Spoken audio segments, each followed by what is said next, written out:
Okay, please be seated, everybody. Good morning, members of the jury.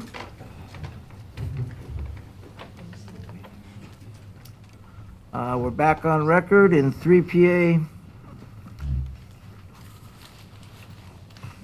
16-2605, time for the continuing trial. Members of the jury are here, and Mr. Kalachek, your next witness is available. Sergeant Watson. All right. Swear him in.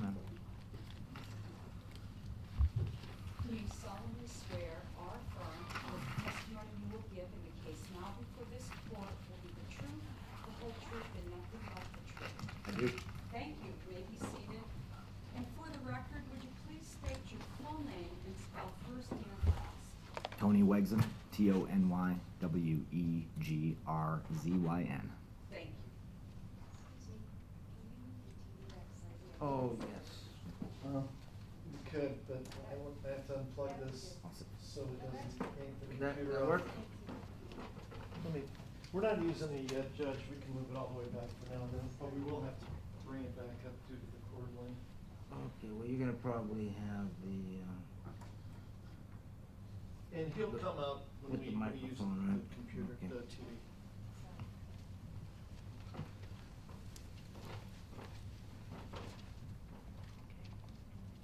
all right, go ahead.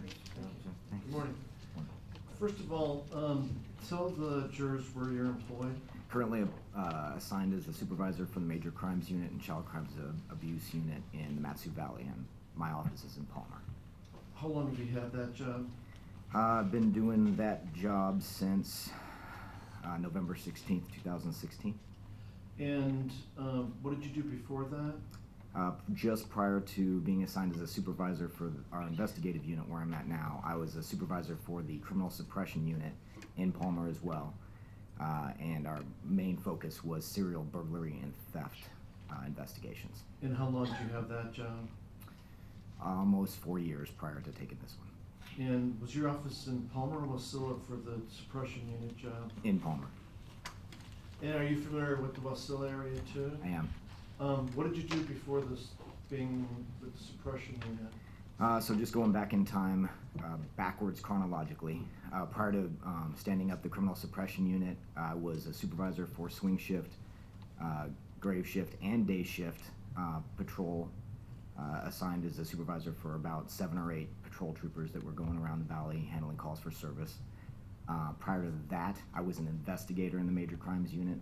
Where I'm at now in the unit that I supervise in, I was an investigator in that for a couple of years, actually from 2010 to 2012. So- And then, sorry, go ahead. Okay, go ahead.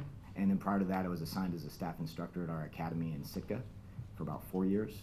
And then prior to that, I was a patrol trooper in the Matsu Valley. So would you say, because of your employment, you have a very good familiarity with the Matsu Valley? I do. And what did you do before you were a state trooper? I was in the U.S. Air Force for about 5.5 years. And then prior to that, I was in high school.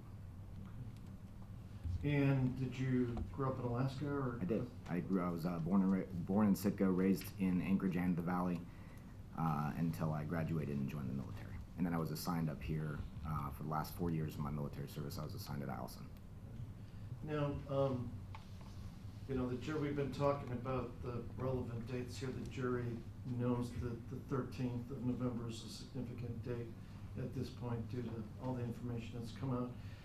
Were you technically still in the criminal suppression unit on the 13th? Yes, I had been awarded my position, if you want to call it that, prior to November 13th, but my report date was November 16th. I learned about this on November 14th. And any of the people that testified in this case, were they in the suppression unit or not? Like Ballesteros or any of those people in the suppression unit? Yes, Investigator Ballesteros wasn't in the criminal suppression unit at the time this case kicked off. However, I supervised him for about 2.5 years in the criminal suppression unit. He was one of my troopers in that unit. And did you have prior familiarity with all the investigators that worked this case? Yes. And how specifically did you become involved in this investigation? So, as another part of my duties, I'm assigned as a DPS instructor, and I was actually teaching on the 14th and 15th of November. But I heard about this on the 14th after we discovered David's Bronco burned up off Baldy. And although I wasn't assigned to the Major Crimes Investigative Unit at the time, I was only a day and a half away from being assigned to that unit.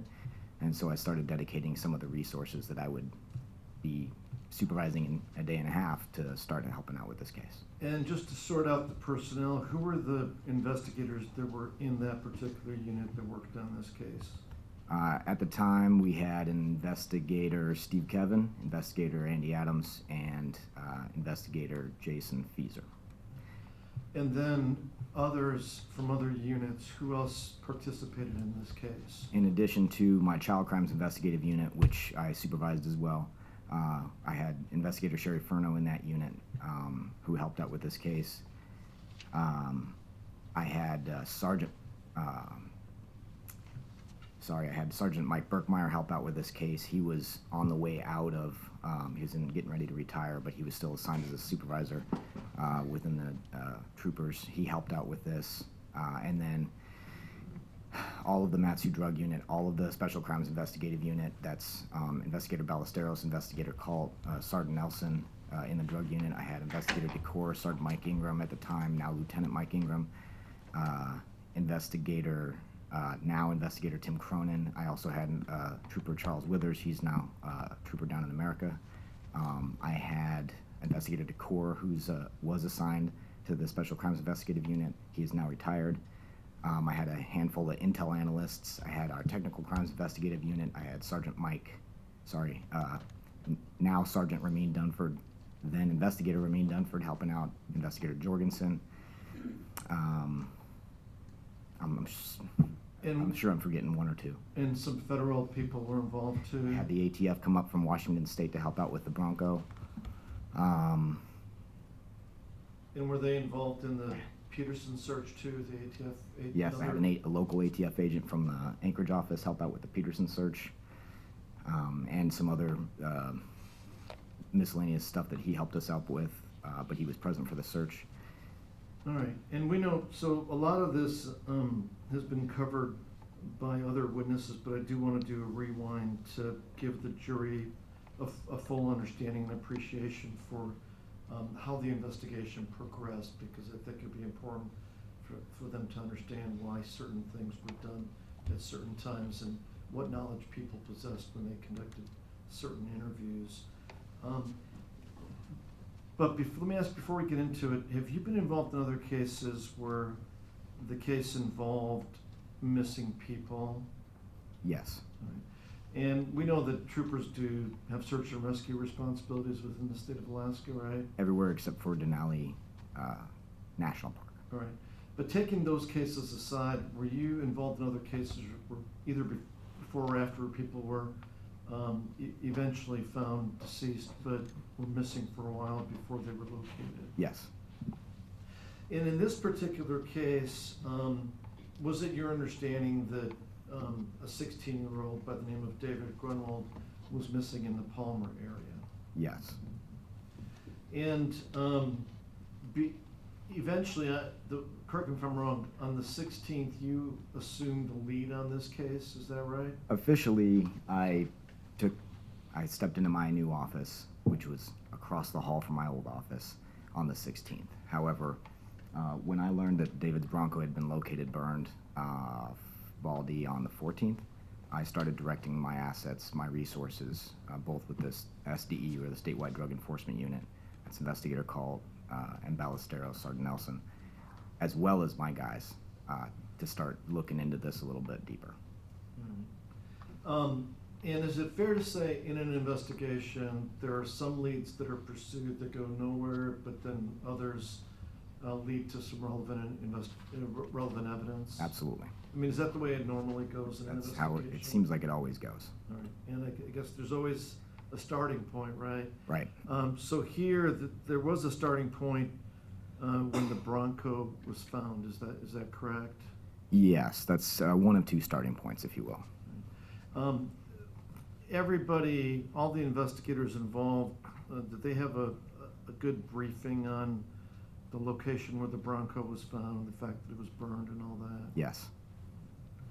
And was that area searched Yeah, we searched that. sufficiently? We searched that with air resources, ground resources. I know that there were volunteers that were up in the area. I sent our volunteer search dogs out to that area. We searched that area pretty thoroughly. And were you familiar with that area before you became involved in this case? Yeah, being a patrol trooper in the Matsu Valley, you end up in that area, not only just for calls for service, because there is some residences out there, but also it's a popular ATV destination, so search and rescue sometimes start in that area. So yeah, I had been out there before. And was it possible to determine from the condition of the Bronco whether it actually got stuck on that trail, or whether it simply stopped, or somebody stopped it? I wasn't able to determine whether or not it got stuck or it stopped on its own. Okay. Due to what? Well, so the Bronco's burned to the ground. The rims were on the dirt. There was no tire left. About all you could see was the wire mesh inside the tire that was melted. There was a small scrape in the ruts because it's a four-wheel drive trail, so you have where the tires would normally fall, there's those ruts, and there was a small scrape in the dirt at the high point or the crest where like the differential on the undercarriage would cross over that, like as if maybe it scraped there and could have potentially got high-centered. But unfortunately, by the time we got there with all the tires gone, we couldn't really determine whether or not that actually became stuck there or if they just stopped it. All right. So the true height of the vehicle was altered due to the tires being burned? Correct. Now, we would assume that the normal starting point here would be to talk to the family of the person that's missing. Was that one of your starting points in this investigation? Yes, And did you speak with David's parents? I did. All right. And tell me, let's use that calendar. Sure. Tell me, what day did you speak with Ben and Edie Grunwald? I spoke with them the afternoon of the 16th, but they had already been spoken to by a couple of patrol troopers prior to that, and I was familiar with those interviews because I spoke with my patrol troops. Right. And did you just want to get more information, or did you just want to hear it firsthand from them? What was your intent when you spoke with them? It was both. It's like any other story. If somebody tells you the story, like the telephone game, if my patrol troops telling me the story, I count on it being pretty darn accurate. However, they might not be asking some of the questions that I want to ask, and maybe some of the wires got crossed. And so essentially it was both to get a baseline of, where are we at with David being missing, and to fill in any gaps or ask clarifying questions. And they provided you with some other names, is that correct? Correct. Let's turn our attention to the name Allmendinger. Did they provide you some names with the last name Allmendinger? Yes, so we learned about Eric Allmendinger early. He was one of the first ones we learned about. And we learned about him through both the Grunwald family and through David's girlfriend, Victoria. And in what context did you learn about Eric Allmendinger when you got that information from the Grunwalds? It was just information that David was possibly going to Anchorage, possibly with Eric Allmendinger. He had mentioned that he was going to go hang with the boys over at Eric's. And so Eric's being the last place that we know he was headed after dropping off Victoria in the Butte was one of the first places to really go, minus the Bronco location, obviously. All right. And did you go on that day to speak with Eric Allmendinger and or his father? I spoke with him on the 16th. And when you went to go speak with them, did you presume that he murdered David Grunwald? I really didn't have any presumptions at that point. It was mostly an information gathering session. So I didn't know what I was going to get out of it when I knocked on the door. And was his father home when you knocked on the door or not? If he was, I don't think I spoke with Rodney on that first visit. All right. And this was at his house on 780 ST Drive in Palmer? That's correct. When you had contact with him, did you notice whether he had a phone or any kind of electronics on his person? He had a tablet in his right back pocket when I talked to him. And when we talk about a tablet, is a iPad size, like? It was, yeah, well, actually not too much different in size than this tissue box here. Maybe obviously thinner, but it was about that size. It just fit snugly in his back pocket, and I inquired about it because I saw that it was there sticking out. It was impossible to miss. It's bigger than a phone, and we talked about it for a minute. All right.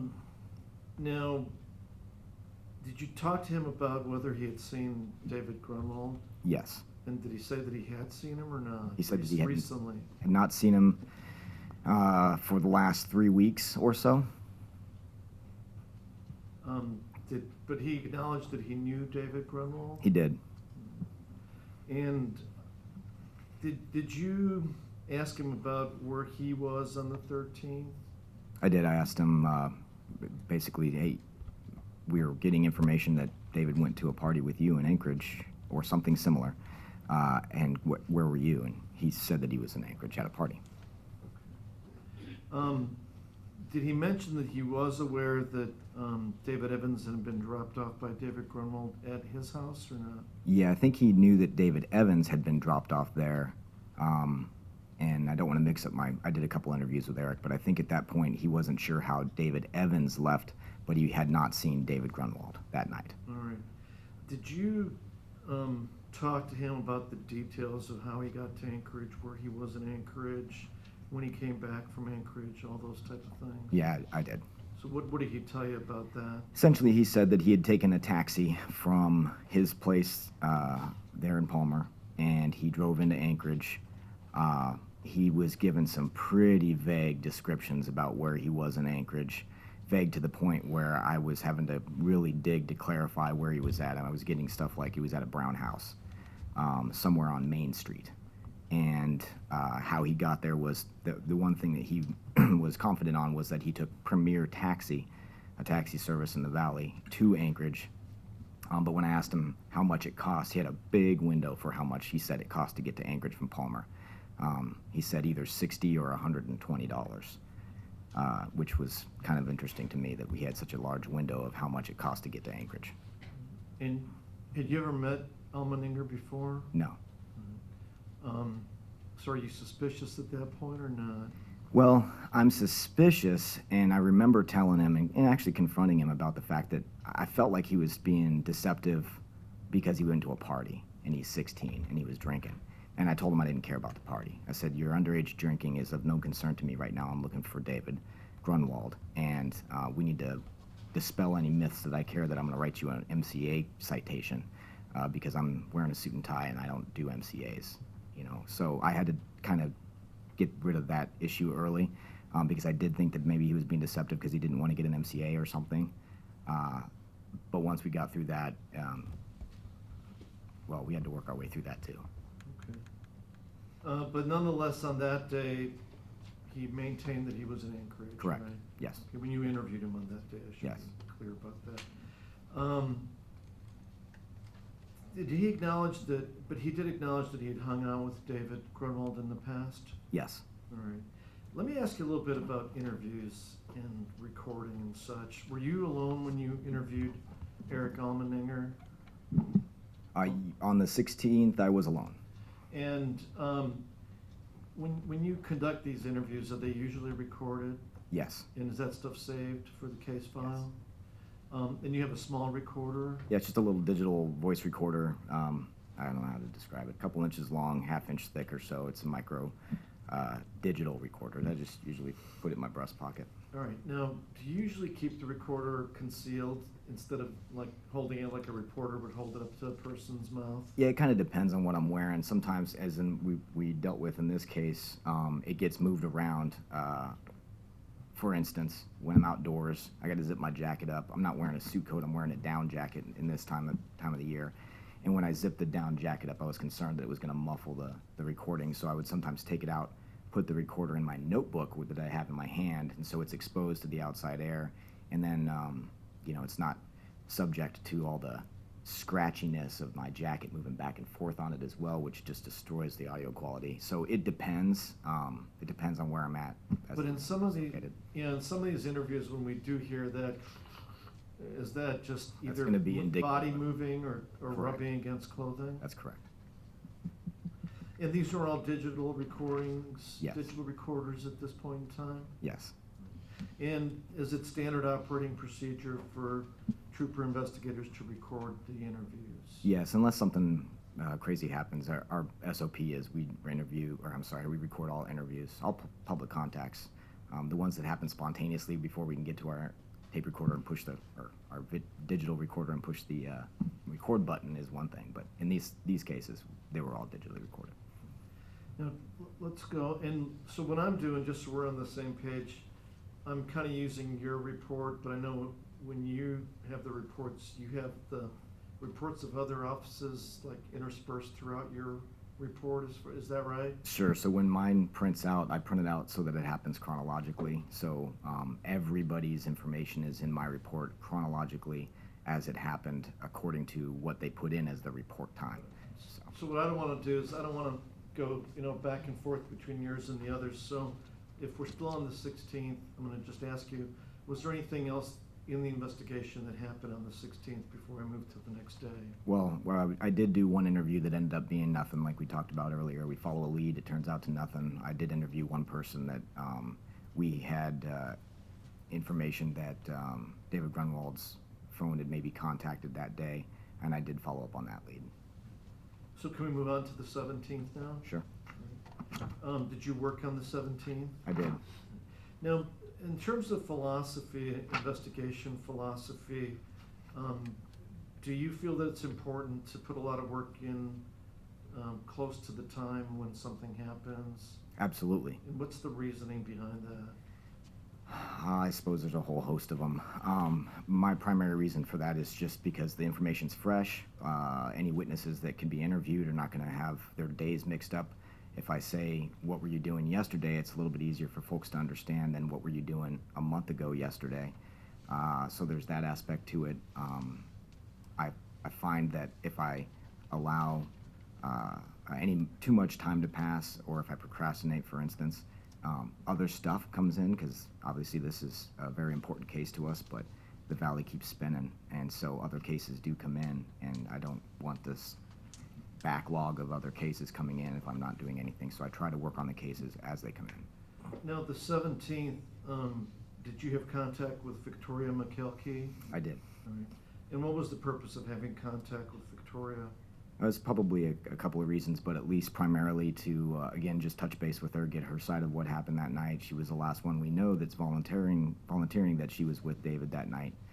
And also she provided some Facebook text messages back and forth between her and, I think, Eric Almendinger that night. And did you review those? I did. Just to know what to do in the investigation next? Yes.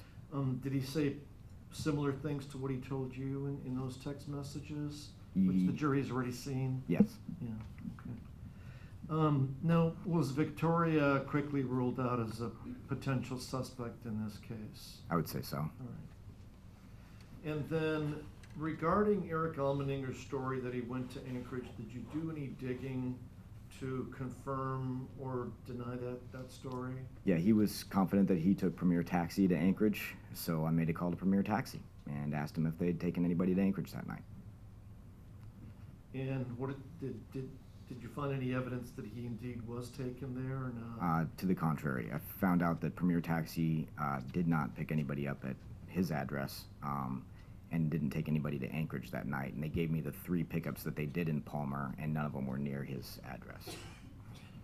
Did anything else significant happen in the investigation on November 17th?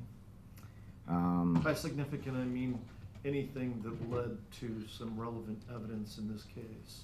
No, and looking back through my notes, I spent a decent portion of that day requesting video from some of the businesses around the area, but nothing came of those. So at this point, you know that Eric Almendinger had lied to you in the first contact, correct? Yes. Oh, did you work on the 18th, Friday the 18th? I did. And what did you do on the 18th? A couple of things. I applied for and was granted a search warrant for Eric Almendinger's tablet that I had seen in his back pocket on the 16th. And then I went and re-interviewed Eric on the 18th at his place on Estee. And because you conduct these type of investigations, have you become pretty familiar with the modes of communication that people use nowadays? I would say the more readily used ones, yeah. I don't have a firm handle on all of the social media that's being used out Which there ones today. were you familiar with before when you commenced this investigation? Facebook, Instagram, and Snapchat. All right. And as far as, again, what is standard for an investigation, getting search warrants for phones and looking at phone information and phone data, is that pretty much routine nowadays in these kind of investigations? In a whodunit, absolutely. It does depend on the type of case, but yeah, I would say it's pretty irregular if we had a whodunit and social media was involved and we didn't get into social media through the warrant process. All right. Now, let me ask you, with Eric Almendinger, did you have two choices, either seize the tablet immediately or let it ride for a while and have him use it and potentially communicate with the other people? Was that discussed, or did you have, what were your thoughts on that? If it was discussed, it was very briefly, and I did discuss a lot of the, I don't want to call it the strategy, but what's the best way to accomplish this type discussions with my team. But the decision was made. We're going to take it as soon as the warrant was signed. All right. And did you go back to his house? I did. Was he home alone, or was anybody else there? His father, Rodney, was present, and I believe his grandmother was present that day as well. And tell us what happened when you arrived at the Almendinger house. So I spoke briefly with both Rodney and Eric outside. I believe Rodney answered the door, and I asked if Eric was home. He brought Eric to the door. We spoke just briefly outside, and then I advised both of them that I had a warrant for the tablet. He didn't have the tablet on him at the time. He told me the tablet was downstairs in his bedroom. Eric told me that. And so I said, okay, well, we got to go get the tablet. So let's go inside and grab the tablet. Right. And you were aware that Eric Almendinger was 16 at that time, correct? Yeah, I'd asked him on the, I'd asked him on the 16th, my first interview with him. He said he was 17, but as it turns out, he was 16, but he was about 3 weeks away from turning 17 that day. And did he eventually retrieve the tablet? Yeah, we went down together to his room to retrieve it. And it was in his room, like he said, and he asked if he could just communicate briefly with his friends on Snapchat to tell them that he wasn't going to have his tablet, and which I allowed with the disclaimer that I was going to have to, be present and watch him so that he wasn't able to destroy any evidence on the tablet. And what did he do in your Oh, we presence? walked out to Rodney's little workshop area in the downstairs, and then next to the workshop there's a small living area, a couch and a love seat, a recliner and a TV, and we sat down on the couch. And I noticed his hands were shaking pretty visibly, and I was watching him as he answered some of his Snapchat messages.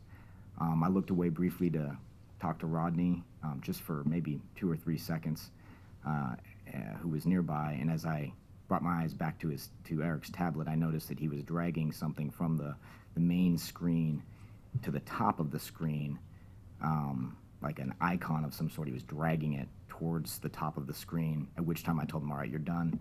I don't know exactly what it is you're doing there, but you need to power that off right now.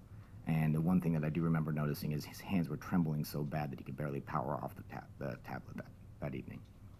But the search warrant gave you authority to take the tablet, right? Correct. Okay. And I assume you tell the people that, right, when you see And provide him a copy. Okay. And then how about the, password versus no password? What can you tell us about the tablet? Was it password protected? I don't believe it was password. No, in fact, I clarified that with him when he was powering it off. I asked if there was a password. He said there wasn't one. Did you do another interview with Eric Almendinger on the 18th? I did. What was your purpose for doing that? And that was just to, I guess, ask clarifying questions. Again, I'd asked him before how he got to Anchorage and where he went, and he said he took Premier Taxi into Anchorage. But I don't remember asking him on the 16th how he came back that night.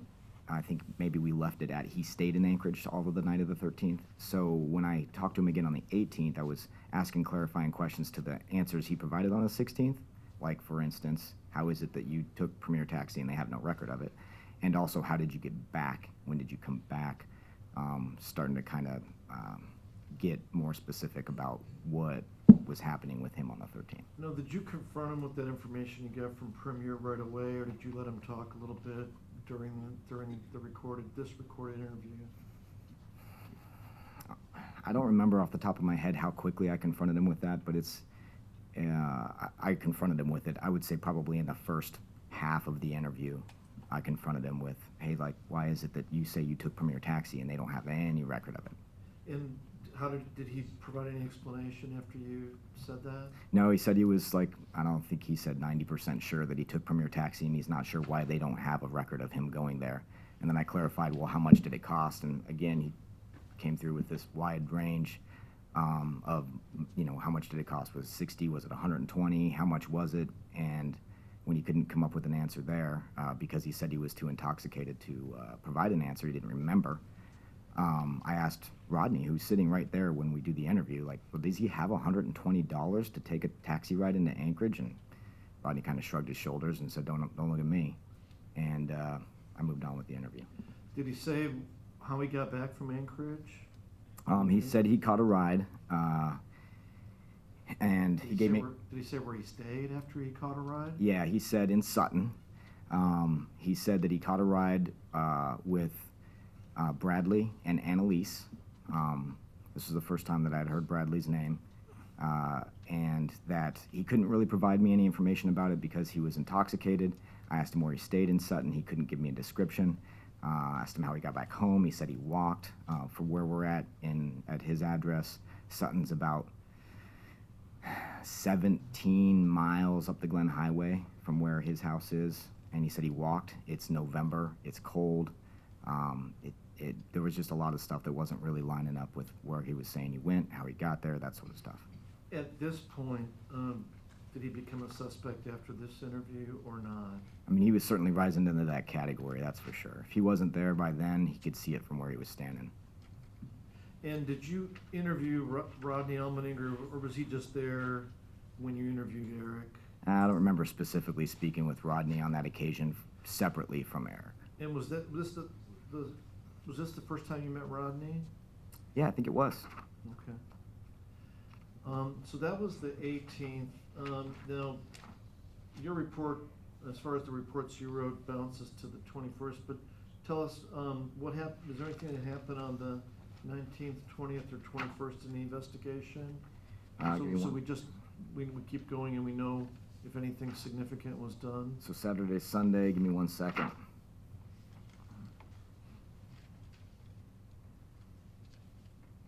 On the 19th, Investigator Jorgensen had continued the forensic examination of the tablet, Eric Allmendinger's tablet. There was a pretty considerable search that was being spearheaded by the Grunwald family. A number of volunteers were out looking for David over the weekend. As a result of that, we did get a tip that one of them had found a cell phone on the side of the road on Selden, which is a main thoroughfare that runs east-west between Palmer and Wasilla. That ended up being nothing. We did take the cell phone. However, we ended up determining that it was unrelated to this investigation. It was just found in a ditch. So that was on the 19th. And then that brings me to the 21st. Monday the 21st is when I picked back up on my portion. Was there another search warrant obtained? Yeah, so on the 21st we wrote a search warrant, applied for and was granted a search warrant to disclose, or for the AT&T records that contained information from the tablet. So the tablet that was taken from Eric Allmendinger was able to connect to the cellular network through a SIM card, not unlike the way our cell phones connect, and it had a number associated with it. And as a result of us taking that tablet via search warrant, we discovered that SIM card and phone number, and that it belonged to AT&T. So I authored a search warrant to AT&T to disclose to us the call detail records, which in tablet there aren't going to be any call detail records necessarily because it's not making calls, it's just communicating with the network for apps or for location information. and to disclose the location information for that tablet. And was there any cellular data that proved to be relevant to this case? Yes, there was. As far as location data, Yes. can you describe what that was? Well, the most obvious to me at the time, again, this is the 21st, so I'm 4 or 5 days into this, was that the Almendinger tablet populated in an area off of Schrock Road near Sites Road where David's Bronco was burned up. Now, was anything else found in his tablet or any of his social media that raised some eyebrows? So yes, and most importantly, I think, was the Facebook messages and the Snapchat information. First and foremost, I want to maybe backtrack just a hair and we figured out through the forensic analysis of the tablet that the Snapchat icon was the one that Eric had dragged into a trash can when I wasn't looking and I was talking to Rodney. He had drugged that in there. Snapchat was no longer on his tablet. However, Snapchat keeps its own records. So just because you delete the icon doesn't mean that anything's gone. So we were able to get Snapchat records both Snapchat and Facebook records based off the information from the forensic analysis of the tablet. And what of significance was found in the Snapchat records, if anything? Some photos, which I think we've seen some of the photos here. Some communication back and forth between the parties, and then the Facebook Messenger messages back and forth. All right. And probably a good time to talk about some of the gang stuff. Now, the photos you're referring to are photos of Almendinger doing the C sign, is that correct? Yes. Or him with the blue bandana, right? Did those kind of things, were they immediately obvious to you as far as what they were, or did you have to do some research? Oh, I knew what the C sign and the blue bandana were right off the bat. Some of it I didn't know right off the bat. There were some symbols and some web searches that I had to look up and figure out what the heck they meant. What did the C and the blue bandana, what did you know about those things? That they were associated with the criminal street gang, the Crips. What were the kind of things you had to look up? He had a blue star, like hand-drawn on one of his pictures, and I didn't understand what that meant. And then there were some web searches ascertained through the forensic analysis of the tablet, and I wasn't sure. It turns out they were rap artists and or memorabilia associated with the Crips gang. And how did you have knowledge about the Crips gang or things related to the Crips gang? I suppose they're just a famous gang, and I've known of their existence probably much, much longer than I've been a cop. Same with the Bloods, same with the Hells Angels, same with, I suppose, now MS-13. There's just, you hear about them on the news. I don't have any intimate knowledge of it necessarily. Let me ask you about Alaska, specifically the Matsu Valley. Having worked there for a number of years, do you try to stay on top of which groups are operating in the Matsu Valley? I do my best, yeah. All right. And did you have any knowledge or information that there actually was, the Crips had actually taken hold in the valley or not? I had no information to support that. No. I'd never heard of it being in the valley. All right. Anything else on the 21st, on the Monday? I don't think so. Let me just refer to this real quick. So we got the information about the tablet having the phone number, writing the search warrant to AT&T. Investigator Ballesteros, I think, talked about going to the Selden and Church intersection and talking to the gas station folks there, and that's where he ultimately got the video that showed the Alaska cab. That was on the 21st and 22nd. So let me ask you this. At this point on the 21st, the other names, Dominic Johnson, is he on the radar at this point? I don't think so, no. Is Bradley Renfro, the full name, on the radar at this point? No.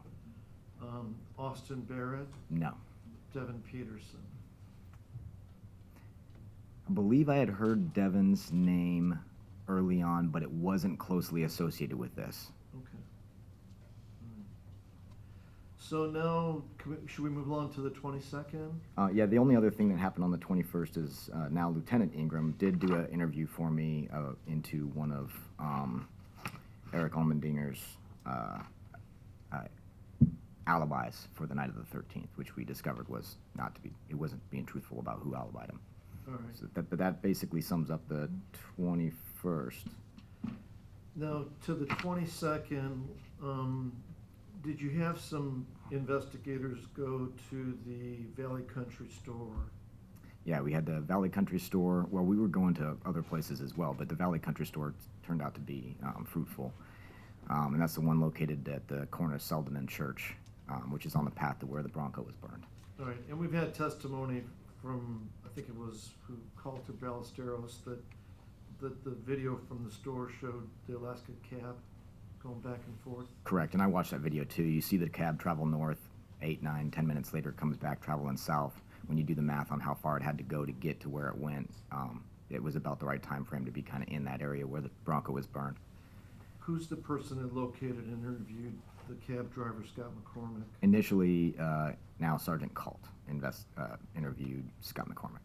Right. And as far as the investigation, did McCormick provide information that he indeed picked up people at the Little Sioux Yes. Bridge? Are 3. you familiar with that area? Yes, I am. All right. Had you been to that place before? The where the Little Sioux runs under Schrock Road? Right, right. Yeah. Mm-hmm. Okay. And how would you describe that neighborhood? It's not a neighborhood right there. It's Schrock Road winds back away from Church and leads to a residential neighborhood, but where the Little Sioux Bridge is, I don't think there's a house that you can see from the Little Sioux Bridge. There's some before it and a fair amount afterwards, but at the time there wasn't anything right there. All right. Now, in that area, you know, we're gonna have you testify more about it later, but are there some trailheads in that area? Trailheads meaning that the roads turn into four-wheeler trails? Yes. Okay. And where do the trails go? I mean, is the notion that they go away from the neighborhoods? Yeah, they go basically back into the unpopulated areas for moose hunting, recreating, and just ATVing in general. And there's a couple of them that lead away from there. Okay. Did you put together some lineups for Mr. McCormick to look at or not? Yes. So at this point, I asked you about the other names like Johnson and Renfro, Barrett. You didn't know those names. So who did you put in the lineup at this point? Was it kind of guesses as to who to put in the lineup? It was kind of educated guesses, so Eric Allmendinger, I believe we had another individual, Andrew Bell Gleason, was in there. Turns out unrelated to this investigation, and there was one other that escapes me right now. But if you want me to look, I can. Ultimately, he wasn't able to. Yeah, and I'm looking at. You do have it in your report. I'm just looking at the 1122, the short report. I don't Yep. know if yours is all blended together, but. Allmendinger, David Evans, Andrew Bell Gleason, and Christian Ward, so 4 of them total. All right. And did Mr. McCormick, what was his response to being presented with that photographic lineup? He didn't feel comfortable picking anybody out of any of the lineups. Because why? I think his explanation was essentially that he's a cab driver, he sees a lot of fares, it was dark that night, this one didn't stick out to him other than it was 3 young adult males, he thought, not dressed for the weather. And when I pressed him about what does he remember about the ride, he remembered he thought that one of them was on a tablet during that ride, and that they were talking about getting a heater, like an electric heater. Anything else happen on the 22nd? Yeah, I had Investigator Adams go to Palmer Cars and grab some video for us on for the night of the 13th. That was the night that we learned David Grunwald had stopped at the Palmer Cars and grabbed some water from the Starbucks there to put into his vehicle. Presumably it was possibly overheating. Nonetheless, we got that video, and that video helped us with what he was wearing that night. Now, can we go to the 23rd now? Absolutely. All right. Were you working on the 23rd? Yes, I was. And did you have contact with David Evans? Yes, I spoke to David with, I think, Investigator called. And where did you speak with David at? The Pathways School off of the Palmer-Wasilla Highway in Palmer. And describe how is that location, where is that in relation to the Almendinger house? As the crow flies, it's pretty near to where they live. There's a trail system called Crevasse Moraine that kind of backs up to Valley Pathways and the 780 SD Drive area. And it's a huge trail system, and a lot of people recreate back there. Horses, bicycles, cross-country skiing in the wintertime. But a portion of that kind of goes in between Valley Pathways and SD. But they're pretty close, and close enough proximity that Eric, in this case, who was going to Valley Pathways, could walk to school. It's just right. I mean, to drive would take you longer because you had to take the roads. There was a trail that would go in between the two. All right, and I'm not going to get into he already testified, and let me ask you this about David Evans, so you can clarify it at this point versus later. And I'm moving forward in the investigation. Did you find any information in the investigation that would suggest that David Evans set up David Grunwald No. to be hurt or killed or robbed or anything? No. And then, did you verify that David Evans had been picked up by his stepbrother Yes. on that evening from the Almendinger house? From the Almendinger house, yep. And did you go back and talk to Eric Almendinger one more time on the 23rd? I believe I did, yes, about 3:30 in the afternoon. Did he provide any clarification? That was, yeah, he did. He did say, he did admit that he lied to me the previous two times, or at least for portions of the previous two times. He certainly didn't come clean necessarily. But that was the interview where he told us, actually, I was staying at Alyssa Bledsoe's place in her shed. Right, but what did he provide a different story? So his last story is where he was in Anchorage and came back to the valley to Sutton. What part of his story did he change from the previous story? He admitted that he lied about going to Anchorage and that he lied about going to Sutton, and that he was actually at Alyssa Bledsoe's house. I confronted him about having to come to him now for a third time in order to get where he actually was that night, and that if I was to go over to Alyssa's house, I was probably going to get, it was my estimation that I was going to have to come back again and confront him again about the prior inconsistencies. And I asked him, like, if we could just cut out the middleman here and just tell me the truth now so I don't have to keep coming back. Because every time I come back, I have to point out that you lied to me on the previous one. I'd just rather forego all of that.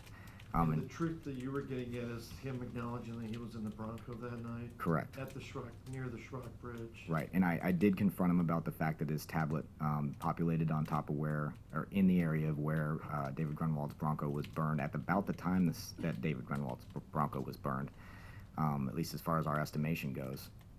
And I think at some point he said that he was tired of being badgered by me or something, words to that effect. And was that the end of that? That was the end of that. Okay. Now, anything else happen on the 23rd?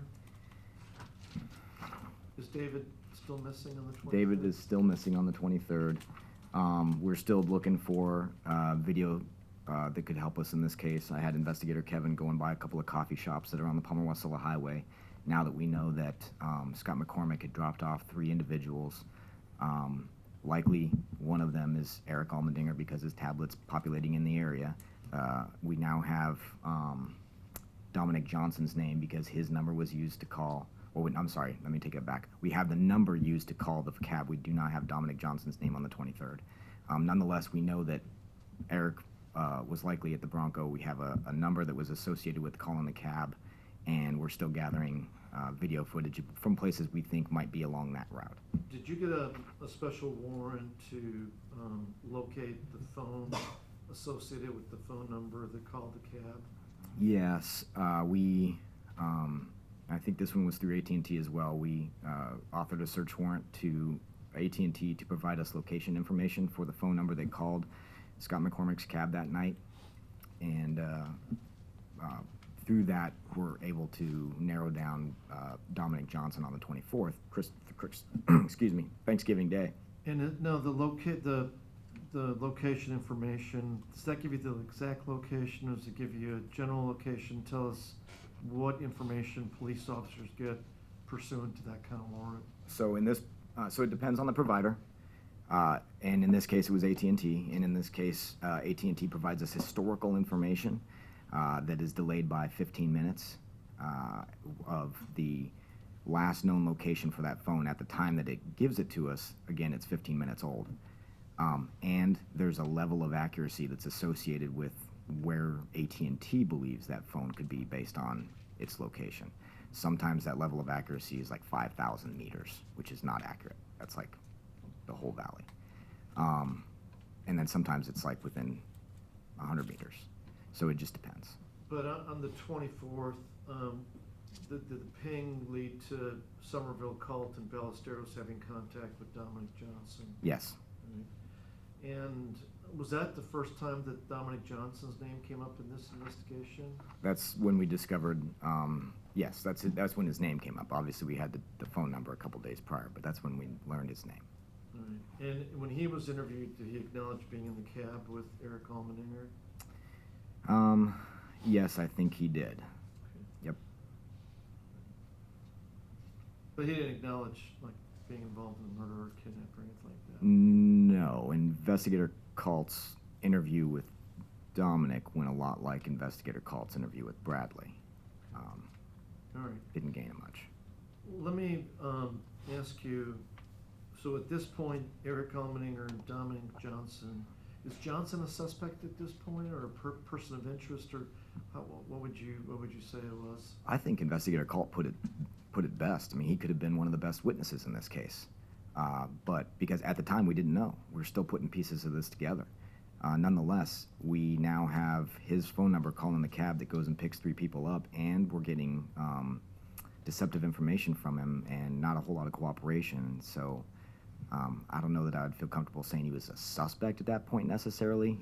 Maybe to some folks their threshold is different than mine, but he's certainly a person of interest by then. So are you running a murder investigation at this point, or a missing person investigation? It's kind of both. So when we have a case like this, my hope is that we find the person alive and well and just, wanted to hide for a couple of days. But I can't go back in time and use investigative techniques and resources that I should have used at the beginning with the hope that he comes back and says, haha, sorry, I was just joking. So I ran this like a murder investigation with the hope that we would find David mad at his parents and not coming out. Did anything else significant happen on Thanksgiving Day?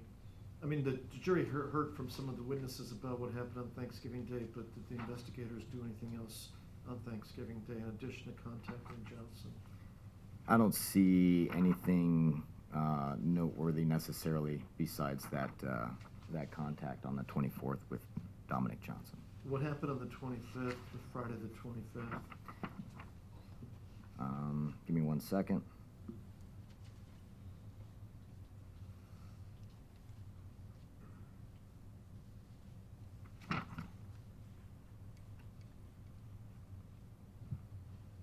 Sorry, some folks did put theirs not chronologically, so I just have to flip through here and make sure we're on the same page.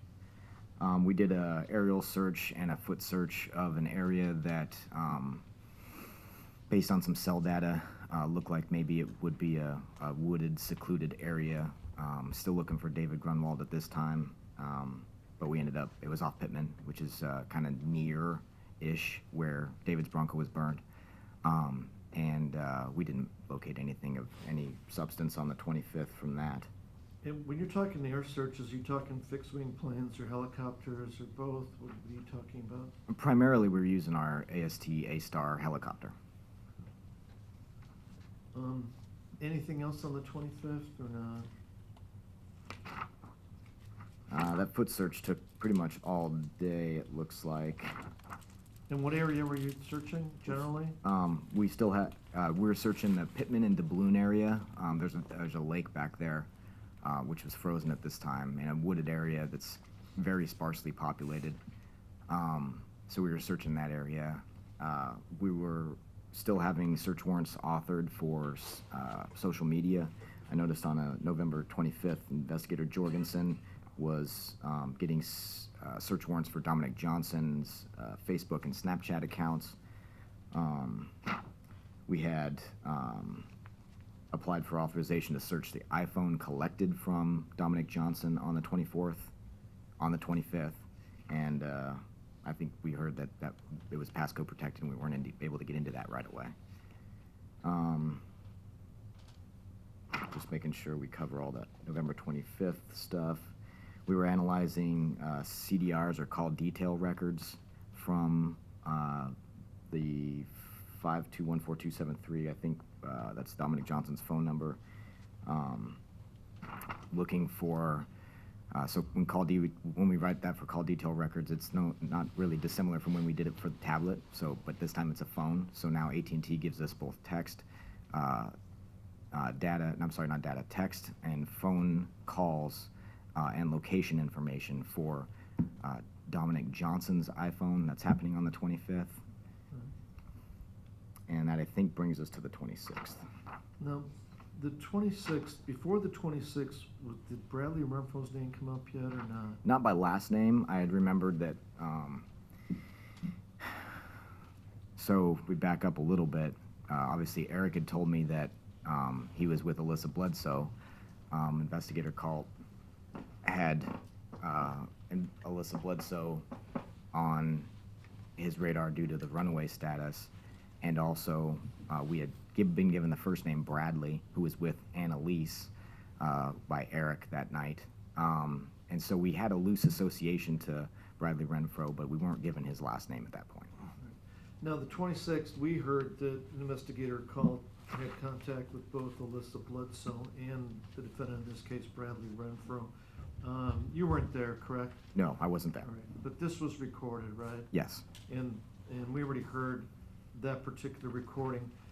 Anything else happen on the 26th? I'm just looking through some of these notes from the other investigators. We were writing search warrants daily. So it looks like we had examined some cellular devices on the 26th, authored some search warrants for other devices on the 26th, both for social media and the devices. There's a lot of search warrant authorizations that were happening at this time. But I don't think anything substantial necessarily happened on the 26th past Bradley's interview. After his interview, was the thought that he possibly was involved in this? I think at that point we figured he was the third person in the cab. And then, as far as similarity of stories, the I was too drunk to remember. I mean, had you been briefed by Calt about what he told Investigator Call?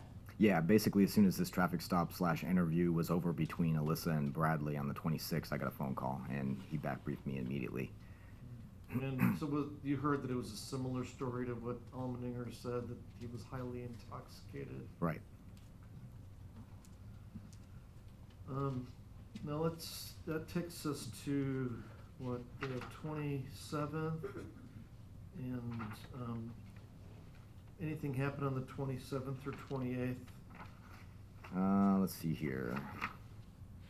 And this is where I'm relying on you, because Sure. when I'm looking at your report, it skips to the 29th as far as your direct participation in your report writing. Right, both on the it looks like we skipped the 27th. There wasn't anything that happened necessarily on the 27th. But the 28th, we started, again, getting information now from the social media providers. And this has been trickling in throughout the entire investigation. So I don't know if it's appropriate to kind of give a timeline. But when we apply for something, that's not necessarily when we get it. So if we ask for AT&T records, for instance, I got to fax the warrant to North Palm Beach, Florida. And then when AT&T can get around to it, they will email me the results. And so sometimes when we, like for Eric, we ask for the information on the 18th, we get the information immediately. And sometimes we ask for the information on the 18th and we get it 3 weeks later. It just depends on when the provider can give it to us. So we're getting social media records trickling in throughout this. We're getting AT&T data trickling in throughout this. And it looks like one of those days was the 28th where we got Snapchat information. All right. Now, I know that during one of the interviews, there was, I think it was maybe Colt said that troopers were following people, but was there like 24/7 surveillance of people like Almeninger or Johnson up to the 29th or No. not? No. Is it a resource issue or is it? Yeah, it is. It's a resource manpower issue, realistically. I need folks to be able to follow up leads and have an active role in the participation of this investigation, and I can't do that if they've been up since 6 p.m. the night before watching a house that had no activity. And so we kind of relied on local law enforcement to let us know if they ran into any of the players during the normal course of business. And then we picked it up for, I'd say, 12 to 16 hours out of the day between all of the investigators that were involved in this. We had a really good handle on the majority of the day, but there wasn't a surveillance team in place. All right.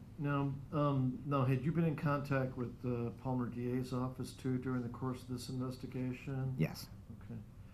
Okay. And were there some discussions about if the case was not solved to do a grand jury investigation into this case? To Yes. try to put pressure on people to find David? Yeah, an investigative grand jury, I believe we had set up already but the 29th, I think, is when we had set up the date, but it wasn't scheduled until I think the week of the 7th or 8th of December. Now, just to explain that investigative versus a regular grand jury that has to review a case with either 10 or 20 days, the notion behind an investigative grand jury, just kind of give us a general idea of what's the notion behind that? To get folks to come in and put their testimony on record, to determine whether or not the grand jurors have any questions or suggestions about any investigative, I don't want to say gaps, but necessarily like techniques or tools or anything, any direction that we can go that would give them a better picture of what was going on in this particular investigation. Okay. And for example, like Eric Almeninger, he could be subpoenaed to that, right? Correct. I mean, he'd have to get a target warning, right? Right. He'd be subpoenaed, right? Correct. Same thing like at that point when Dominic Johnson had nothing else happened and we were at investigative grand jury, Dominic Johnson would have been subpoenaed too, correct? Yes. And he would have gotten a target warning and he would have to make a decision whether to testify or not. right? Yes. Okay. All right, now let's go back to the 29th, and we haven't really talked about the camper trailer. No. Did you do a search warrant on the Almeninger property on the 29th? Yes, we did. And what was the purpose of the search warrant for the Almeninger property? Well, by this point, I had been, Garrick had been deceptive to me by a couple of times here, and the investigation was progressing. So I requested and was authorized a search warrant for his address to search for items related to this investigation. And was it specifically to look at the camper at this point, or was it just to look at the whole property? I had the search warrant authorized to all the outbuildings and vehicles on the property, but the trailer wasn't a particular target necessarily of that search warrant service. It just happened to be on the property at the time, so it was included in the search warrant. And by that time, had you known from Victoria's interview that there was some discussion she had with David Grunwald about him possibly going to the Almeninger house on the 13th? Yes. I mean, in addition to the lies that Eric Almeninger had told you, you had some other information that linked this house to the disappearance, correct? Yeah. Besides, well, obviously, we knew, it was undisputed, at least at that point, that David Evans had told us that David Grunwald dropped David Evans off at the Almendinger house. So we knew he'd already been there one day, and Victoria kind of backed that up, although she wasn't present when that happened. She knew about it, so. Was Rodney Almeninger cooperative when you guys got there to do the search warrant or not? Yes. And was that the first time you saw the camper back there, or had you seen it before? I'd seen it before. I mean, I think by this time I'd been to the house 3 times. And so it was parked behind the house, but it wasn't, the way the house is oriented, when you walk up to the house, the front door, you can actually see the backyard and the front yard simultaneously. The house is oriented kind of sideways on the lot. So the trailer was right past the breezeway where the front door is. So I'd been within 15 feet, 20 feet, 30 feet of that trailer, I think, once at least by knocking on the door. Before you did this search warrant execution, were you aware that the trailer would play a significant role in this case or not? Prior to this, no. It was this day that we determined that. All right. What can you tell us about your observations on the 29th? So obviously we had our team there to serve the search warrant. Rodney provided us all the keys to any of the outbuildings so that we didn't have to break anything to get in. He was cooperative and he left. He ultimately departed. Eric wasn't there that day, and he took his mother, Myler, out while we served the search warrant. And while I was kind of coordinating the search, I think in the lower level of the house, I got a call from, or I get yelled at by an investigator called, "Hey, come outside and check out this trailer." All right. It was during the day? Daytime hours? It was about 5 o'clock in the evening, I think. What did Colt want to show you about the trailer? You know, he had both he and Ballesteros had the opinion that there was a pretty strong smell of bleach coming from this trailer when they approached it, and they were in charge of searching the outside, so it was their area to take care of, and they just wanted to bring to my attention that there was this strong bleach odor coming from the trailer when they walked up to it. All right. And did you smell it when you got there or I did. not? Yes. Was the trailer covered with the tarp or not at that point? At the time we had, yes, it was. It was covered with a pretty heavy-duty tarp. I think it was actually a carport canopy deal without the posts, and it was tied down with some nylon rope, I think. Did you guys remove the tarp? Or We did. The canopy? Ultimately, we did, yeah. Okay. Now, you verified with Rodney Elmeninger that the camper had been there on the 13th, correct? Yes.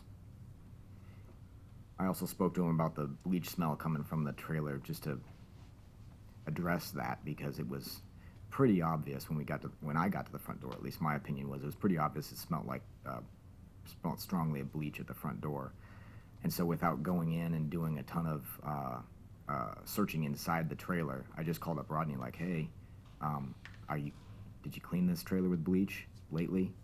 And he said he hadn't. He put one cap full of bleach down the sink at some point, because I think he said somebody was chewing tobacco into the sink, and nonetheless, what I was smelling was not a cap full of bleach.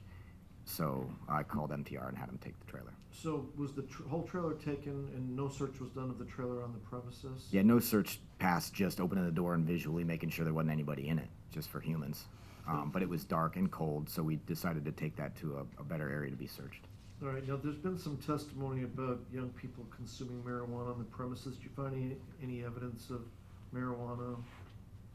Yeah, we found some jars of marijuana inside the Elmendinger house. I think there was a couple of them. I don't remember off top how many jars we found in there. And then some evidence of a prior grow. Not a big one, a few plants. And we had some testimony that Renfro's fingerprints were found on a jar. Was that from the trailer or was that from the house? I think that was from the trailer. I don't remember fingerprinting any jars inside the house.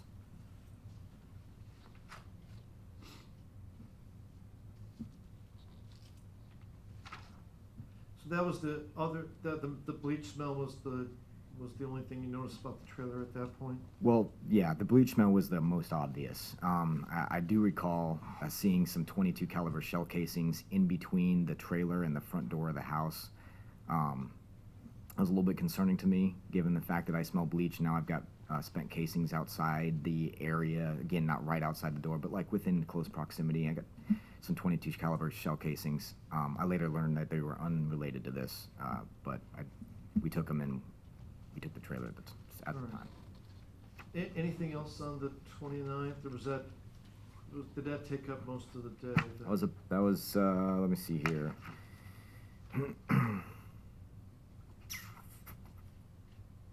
That was pretty much it, it looks like, for the 29th. Investigator Calt had done some work on the 29th, but nothing, nothing substantial relevant to this, I guess. Okay. Now let me turn your attention to the 30th. Mhm. So we know that you had not done an interview with Bradley Renfro before the 30th, is that right? That's correct. Right. Did you feel that it would be important to do a more full interview with them, other than just that street contact that Investigator Calt had with them? Yeah, I did. Okay. And did you attempt to do an interview with them on the 30th? Yeah, but I did. Mhm. And no, the location, was it Palmer or Wasilla that you did this interview? It was in Wasilla. And you were aware that he was 16 at the time? Yes. And did you have one of his parents take part in the interview or not? Yeah, I invited his mother. I called her. She was in Anchorage, and we waited until she got there to speak with Bradley. And this one specifically was at the Wasilla Police Station in that building, correct? Correct. Now, do they have a good room for interviews and good recording devices and all that, or not? It's adequate at the time. I felt I think their system was a little bit better than ours. Ours was a little bit older. Their volume was a little bit better than ours. The video quality was acceptable, and it just captures a very small room, so it didn't have to be too extravagant. All right. Then did you read him his rights before the interview? I did. Was anybody with you, any other investigator with you during the interview? Lieutenant Ingram, at the time he was a sergeant, but yeah, he was with me, and then it was me, Lieutenant Ingram, Bradley, and his mother, Brittany. Okay. Now, going back to what you knew and what you didn't know, like just to set the stage for this interview, and we'll play it probably tomorrow, but just to set the stage as far as things you knew and you didn't know, you had knowledge of what he said in that prior interview with Call, right? I did. And that was that he was drunk. Drunk, didn't remember much. Maybe he was in the Bronco, maybe he was in the cab. Lots of maybes. Okay. And then obviously you had knowledge of those statements that Eric Almendinger had made to date to you, right? Correct. And those were all at his house, correct? You didn't have any kind of sit-down interview with him yet? No, in fact, with the exception of the day that I took the tablet, we talked outside in his driveway. Now, and Dominic Johnson, the only interview that you had with him was the one that Call did On Thanksgiving. at the car store in Wasilla? Correct. Okay. So would you say there are still a lot of unanswered questions before you commenced the interview with Bradley Renfro? Yes, Right. And again, you didn't know Bradley Renfro before this, right? that's correct. But you do know now that there is bleach in this trailer, right? I do. And you know that Almendinger had lied to you, and there was information putting Almendinger at the Schrock Bridge, right? Yes. As well as Johnson because of his phone? Okay. Yes. And you suspected that Renfro was the third man at the Schrock Bridge? I did. Now, I don't mind, certainly not gonna attempt to cover the interview because it's all on tape, right? Right. Okay, but I do wanna cover like whether the interview revealed any information about the trailer or the murder, what happened in the trailer or the murder, so, can you just touch upon the highlights, like what information you gained from Mr. Renfro, keeping in mind that we're gonna play the full interview tomorrow? Sure. So it kind of started with, I don't have any idea what you're talking about, I'm not involved. And it progressed into, actually the turning point was a statement that he made, worst case scenario, I burned his truck. That kind of was a turning point in the interview process. So we delved into the fact that he admitted that he was there, There being where? The Bronco, sorry. The Bronco, Yeah. okay. At the Bronco, I think he said he was picked up, he thought, by a tannish car.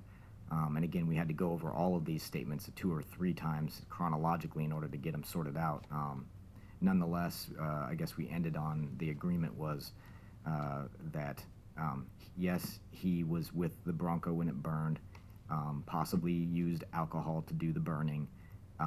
Still pretty sketchy on a lot of the details about what, and when I say sketchy, I mean very limited information on some of the details. And I think he helped us out with some of the route that may have been taken, but nothing substantial past that. So at this point, from where you're coming from, are you focusing on Johnson, Elmeninger, Renfro as being the people in the Bronco that got the cab ride? Yes. Okay. You're pretty confident that they were the 3? Yes. At that point? Yes. Now, I know that, well, I'm not gonna cover that much more, because well, like I said, we'll play that tomorrow. Now, there was no discussion about anything that happened in a trailer, correct? That's correct. And Mr. Renfro did not acknowledge that he had any contact with Mr. Grunwald, meaning David Grunwald? Right. In fact, he denied having any contact with him. Right. Now, during the interview, did you have a feeling that you're getting the whole truth from him or not? No. Okay. Despite that, did you try to get him to cooperate against others? Well, yes. Now, was this, where I'm getting at, was this a sincere effort or kind of a half-baked effort to get him to cooperate against the others? I'm doing everything in my power at the time to utilize every investigative technique, tool, resource at my disposal. One of those is to take folks who are involved in this and potentially turn them into cooperators. And that's what I was trying to do. Right. Now, did it matter to you whether it was gonna be Eric Elmeninger, Dominic Johnson, or Bradley Renfro that led you to the location of David's body? I'm sorry, did it matter to me? It did not matter to me. Right. I mean, No, I would let's take say- whoever was willing to walk me out to where David was located, who had whereabouts, knew the whereabouts of where David was. I was going to go with them. It didn't matter who it was. All right. And also, I mean, is the presumption correct that the 2 priorities were A, getting to the truth of what happened, and B, finding David's body? Yes. Were there any other priorities at that point, or is that a good summary? Yeah, identifying the people involved and finding David. Those were it, basically.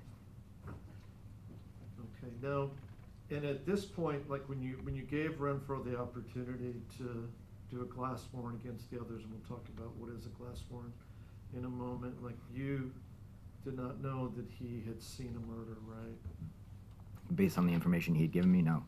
Okay. Or a beating. Right. Any of it past just, excuse me, any of it past just arson, the burning of the vehicle. So on the 30th, were there discussions about him and his mother, about him running a glass warrant, quote unquote, against Eric Elmeninger or Dominic Johnson? Yes. And just briefly describe what that is, like what is that notion? In Alaska, in order for a person, say for instance, as an example in this case for Bradley Renfro, to record statements directed by law enforcement, we have to apply for a warrant in order to do that. And that warrant is called a glass warrant. And so that warrant allows us, law enforcement, the government, to solicit help from a person, in this case like Bradley, to work at our direction and ask questions to other participants for us, because we know that cooperators can sometimes get information that investigators can't. All right. Now, if this happens, could that be a tricky situation as far as running this thing? It's time intensive, it's manpower intensive, unless it's telephonic, it's very, you got to kind of strategize. There's definitely a roadmap that you have to kind of follow in order to get the information you want. And as far as how this happens, let's say somebody agrees to text other people. Is there an officer there looking at, like, let's say Renfro agreed to it, and he started texting, somebody would be supervising this? In the best case scenarios, yes. However, we can't be with them 24 hours a day and 7 days a week, and so it's our expectation that if we turn somebody loose, like in this case Bradley, to go make text message, like interface with one of the players via text, the direction is given to them. You are not to delete any of those texts. Here are the left and right limits of what you can do within the warrant, and you're to report immediately if you do have contact with the participants on this warrant. So that's the kind of... And do they get a script of what to say or what not to say, or do you rely on their natural language? Right. It's not necessarily a script in the text message world, maybe potentially in a phone call warrant, but and the underlying theme is they're to act like themselves and ask questions that ultimately help the end goal of this, which is to find where David's at and to understand the participation of the people involved. Now, did it appear to you that Bradley Renfro and his mother, and Bradley Renfro was receptive to this notion? I think so. And were you going to provide him a phone, or what was the story on that? If my memory serves me correctly, I think we were, yeah. And he was going to be let go with the phone and try to use the normal means of communication with these other people? Right. Right. Now, how do you know that the person doesn't tip off the other people, or is that just a matter of trust, or see how it goes? Yeah, it's everything. Every case is different. Every case is different. There's a little bit of trust that's involved for sure. I mean, I'm giving a guy a phone and I'm telling him that he's going to cooperate with a murder investigation, and he's ultimately got to agree. It's not like we can impose this upon them. Okay. They've got to agree to that. So Well, let me ask you this. Maybe I ask it in a different way. Was there a little bit of desperation on the part of the troopers at this point to find David Grunwald's body? and as far as trusting a person you never met before to do a glass warrant against his buddies? Yeah, I would say so. And I don't necessarily think it was desperation. It was the fact that I wasn't willing to overlook or to not take advantage of an investigative technique that's available to me, simply because I know I got to work with somebody who's likely got some culpability within this, or participation, I should say, within this event. So, Is there anything else that happened on the 30th or not, according to the supplements that were provided to you, for your knowledge?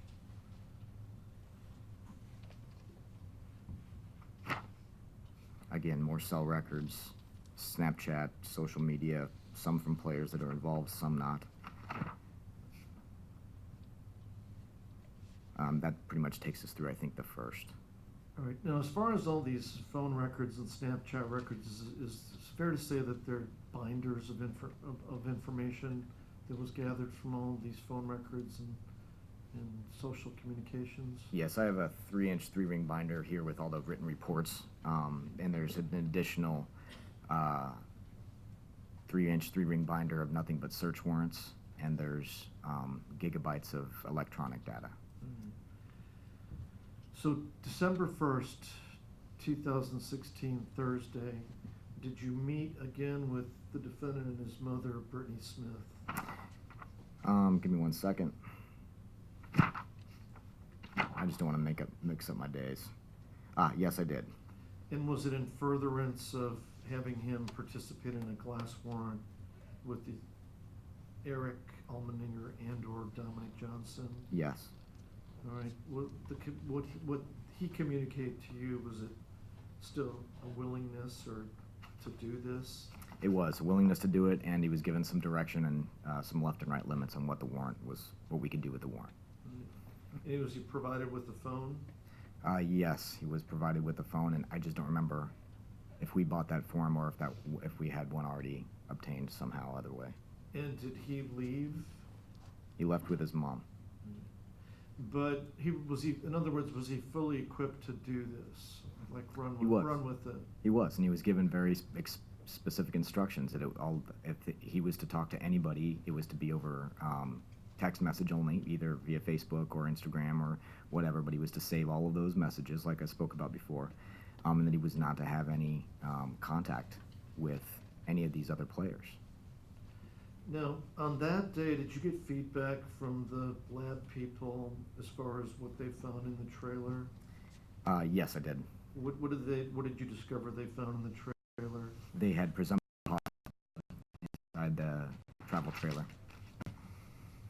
We had additionally located a hole in the door jamb. It turned out to be nothing, but we took the door jamb apart in an abundance of caution, thinking maybe it was a .22 caliber bullet hole, but it turned out to be nothing. But we did disassemble the trailer to a certain degree to get that. All right. Now, the finding of blood, does that put another moving part into this investigation? It does, and it wasn't, in my opinion, I visited the travel trailer while it was being analyzed by our team from the crime lab.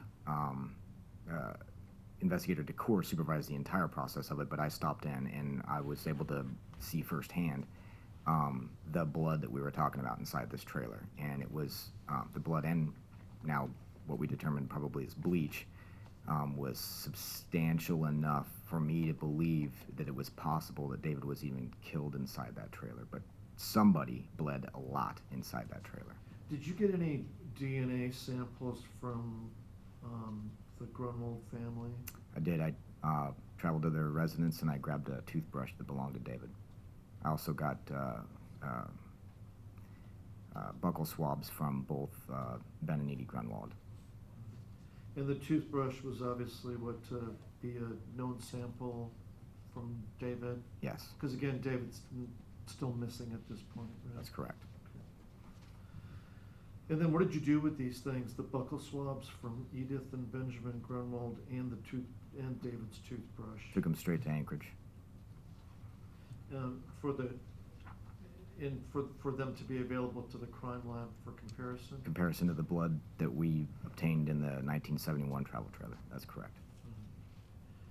Judge, I'm not sure when I'm gonna switch gears. December 2nd is a lengthy day with. Okay. And you have that other witness you want to check on? No, I think the medical examiner won't be here until after 11, but nonetheless, I don't know, we've been going a couple Yeah, hours now. I don't know if any. let's take our morning break then, and we'll take a 15-minute recess. Okay, please be seated, everybody. We're back on record. You may continue with your witness, Mr. Kalachuk. Thank you. Sergeant Wiggs, and I'm going to turn your attention to December 2nd, but before I do so, before December 2nd, did anything result from Renfro's having the phone and the instructions? No. Okay. Now, December 2nd, about 2 in the morning, were you notified that Bradley Renfro and Alyssa Bledsoe were in the Palmer area? Yes. Who notified you about that? A PPD officer, Palmer Police Department officer, Muhlenberg, gave me a call at my house. Okay. And did Renfro and Bledsoe spend the night in Palmer on that night? Yeah, so I got information from Officer Muhlenberg that Bradley and Alyssa had been, they didn't have a place to go, and they were the reason that they got the calls, they were trying to check into the Valley Hotel. And at the time, there was some hiccup at the front counter. They weren't able to check into the Valley Hotel. The Valley Hotel called Palmer PD because it's in Palmer PD's area.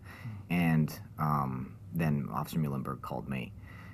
As a result of that interaction between me and Officer Muhlenberg, I discovered that it didn't sound like Bradley had anywhere to go that night. It was 2 o'clock in the morning. Now it's December 2nd. It's cold. And so I paid for a room for Bradley to stay at the Valley Hotel with my state credit card so that he could have a place to stay that night that was safe and out of the elements. And did you believe that he would be a possible cooperator still at this point? I mean, at that point, he had agreed to be a cooperator. I had, other than his participation that he had given me up to that point, didn't have any reason to believe he wasn't. Now, later that morning, after 8, did you receive information that some of the people that he was supposed to do a glass warrant against were actually at the hotel? Yes. Was this from his mother? Yeah, I got a call from his mother, and she suspected that he had invited some of those, the rest of the participants in this investigation to the Valley Hotel with him.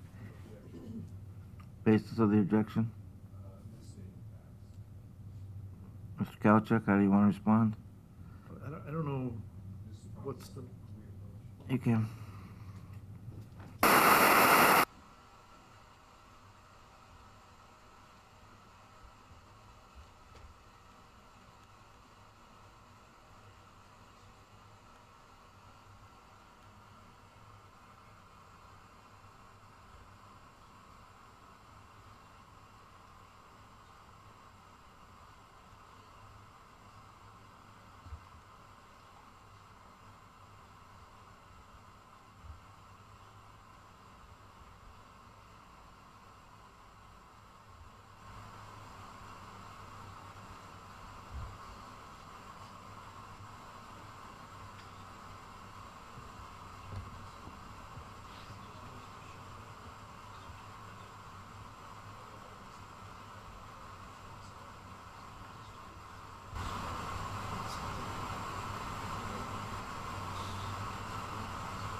so for the record, we will strike the last response by the officer.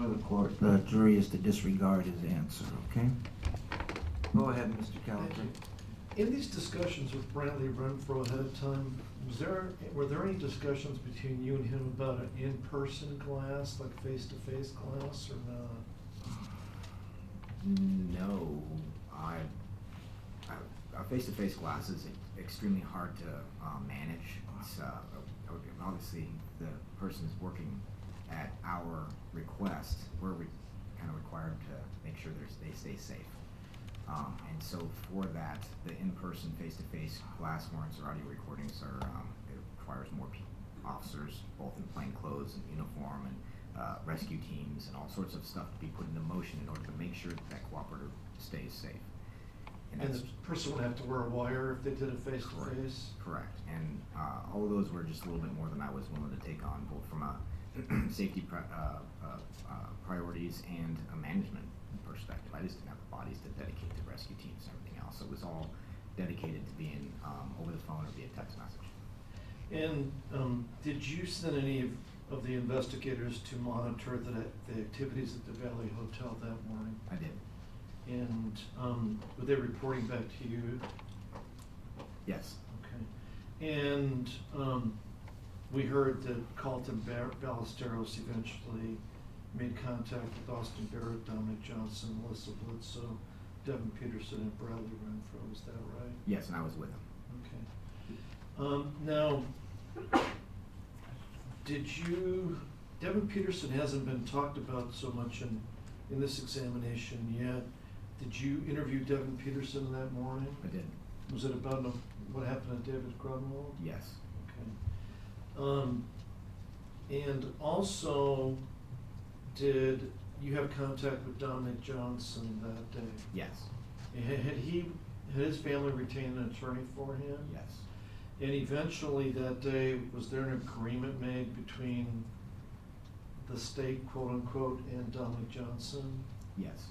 Okay, what was the agreement that was made? The agreement was that Dominic was going to take us to where David was, and he wasn't going to make a statement, and he was going to be allowed to leave that afternoon. Okay. And then there was also some legal stuff in the agreement, right?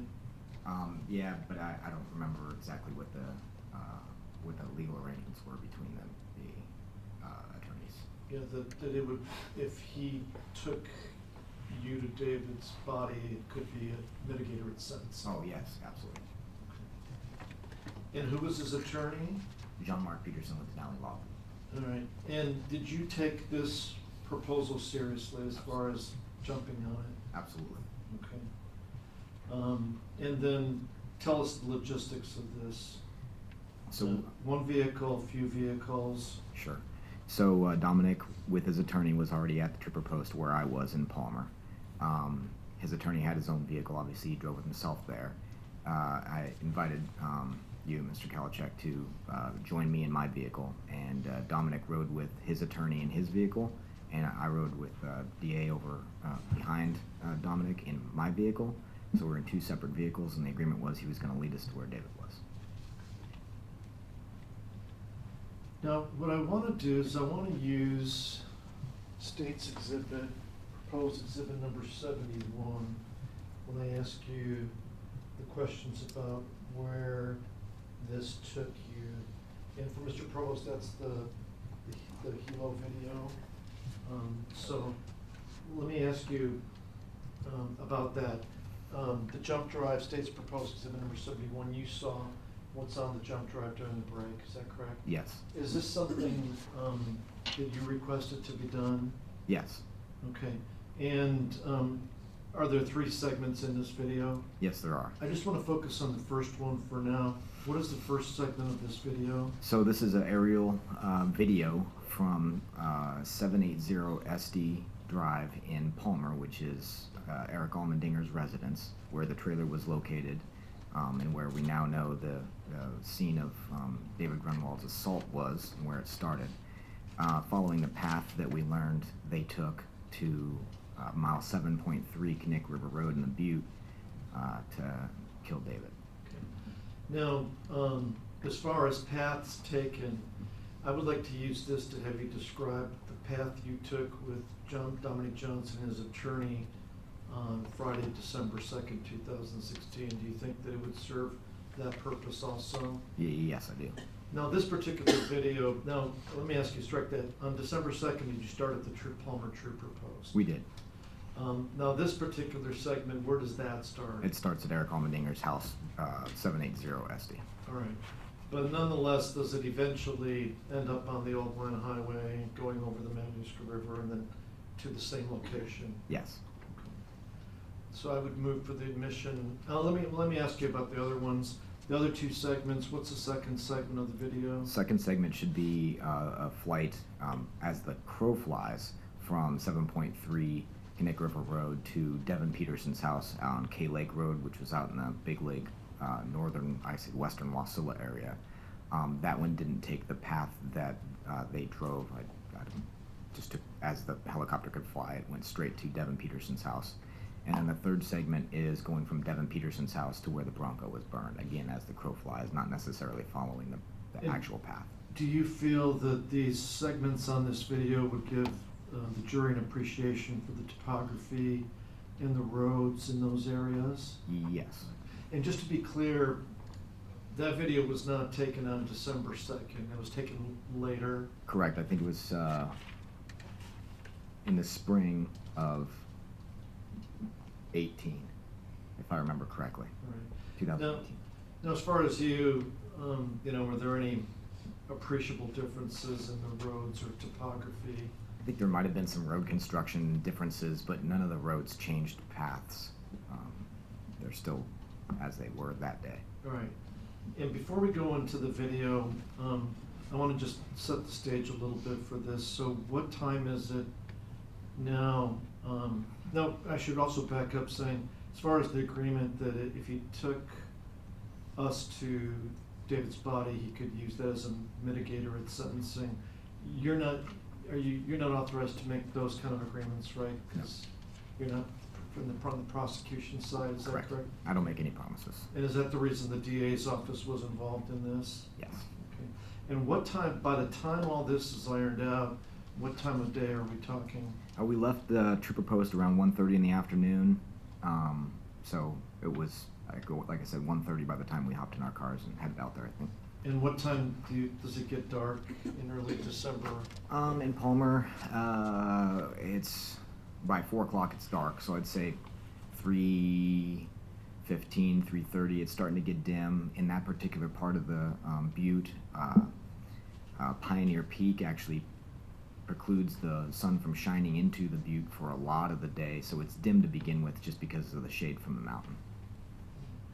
And what can you tell us about the weather conditions on that day? It was cold. There was, we started to get some snow that afternoon, and I would say it was, I probably could have this back in my notes somewhere, but somewhere in the vicinity at 20 degrees. And let me just keep going before we show the video, because I know the video has different weather, different sun condition, different light conditions, right? Sure. Yep. Okay. So we'll focus more with the locations when we get to the video, but let's just keep going with the way this happened.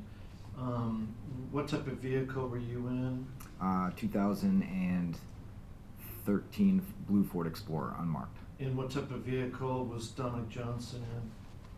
His attorney's four-door Lexus. And Sedan.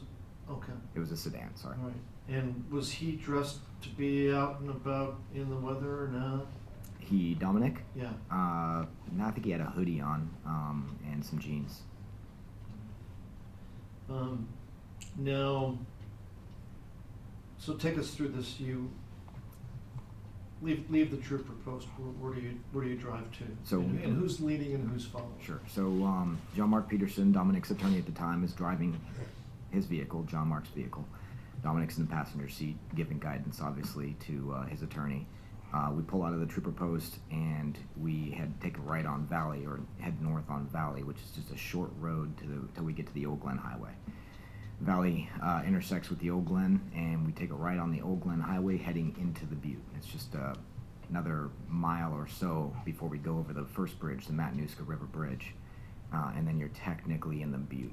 The butte is considered bridge to bridge. So once you get over that first bridge, Matanuska River Bridge, we're in the butte, but we have to travel down the Old Glen Highway for a number of miles before we get to the Knik River Road, which is on the opposite side of the other bridge, the Knik River Bridge, and then travel 7.5 miles down that road. Now, describe any stops along the way? So our first stop, again, I don't know why we stopped there necessarily, but we first stopped just short of the second bridge, the Knik River Bridge, on the north side of the bridge on the upstream side of the road. We pulled in there just briefly, to the point where we didn't even get out of the cars. He pulled into the turnaround.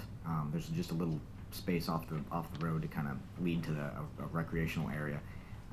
Jean-Marc pulled in there. We pulled in behind him. We stopped for maybe 3 or 4 seconds, it seems like, and then we pulled the UE and went right back on the Old Glen Highway in the same direction that we started going, which is south, headed to be over the bridge towards Knik River Road. And is it fair to say there were no telephonic communications during the drive? Correct. We were just following them. I had no idea why we stopped there. We just stopped briefly, turned a UE, and headed back on the Old Glen. Now, was there any police activity in that area or search activity in that area while we were there? Yeah, I had some investigators going out and looking in that area that day. I think Investigator Culp and maybe Sergeant Nelson and Investigator Ballesteros were out looking in that area. And I had our MATSARS canine search teams. They were actually, when we pulled into that little area, they were just getting the dogs out from across the street from us in a different pullout down the riverbed a little ways. Was that due to the information that Sergeant Dunford described for the jury, or was that based on a tip or something else? No, it wasn't based on a tip. It was based on educated guesses based also with cell data that populated in that area. And so it was basically like an educated guess on the fact that he could be over in that region. All right, what happened after the brief stop in that area? So we stop, turn around, get back southbound on the Old Glen, go over the Knik River Bridge, and then almost immediately after you go over the Knik River Bridge, you take a left and head east on Knik River Road, which follows the Knik River for a number of miles. And we went 6 miles at first and pulled over. It was the first place we got out of our vehicles. And we pulled into there's a little turnout at about mile 6.1, and exited the vehicles again. We assume that this is where Dominic's taken us to where David was killed. We walked around in that area for a little bit.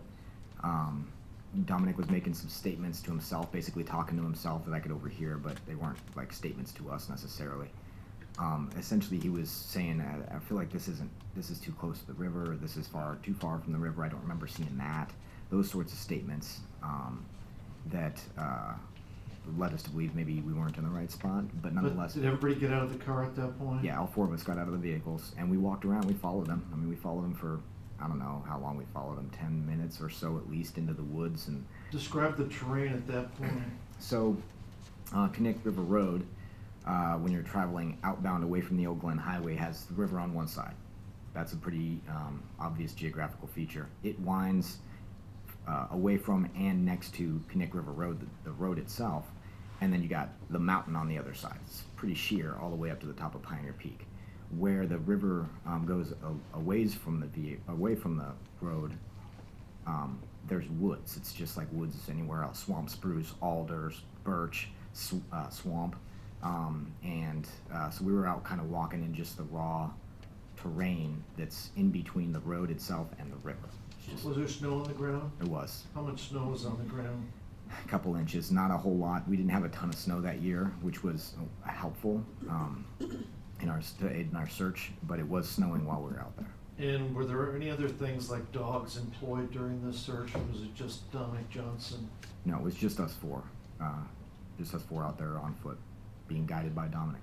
And I forgot to ask, before Johnson agreed to do this, did he have contact with any of his relatives at the trooper post in addition to having an attorney? Yeah, I know his grandma was there. I don't remember if Mom showed up or not, but I don't think she did. I definitely know Grandma was there. All right. And then about how long do you figure everybody walked around at that spot?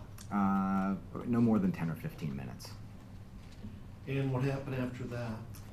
So after that, we hopped back in our rigs and we went further down Connect River Road. So we continued east away from the Old Glen Highway, still traveling down Connect River Road for about another mile and 1.2, 1.3 miles to another pull-off. And we stopped there. All right. Now, at this point, you knew that what happened to David Grunwald happened during the nighttime hours, right? Yes, And you know that there aren't any lights in that Connect River area, correct? that's correct. There's no street lights, there's no, where we ended up, there's no houses nearby, it's dark. Right, so the likelihood of Dominic Johnson being able to find the location of David Grunwald's body on December 2nd after being there during the nighttime hours on November 13th, was that weighing on your mind during this search or not? It was, absolutely, yeah, it was. So tell us where everybody went next. So we followed Dominic into the woods, away from the road, following a small creek that kind of runs in that area, crossing back over on both sides of the creek, and it's a real small creek, like you can just hop over it, especially at that time of the year. And we kind of zigzagged through the woods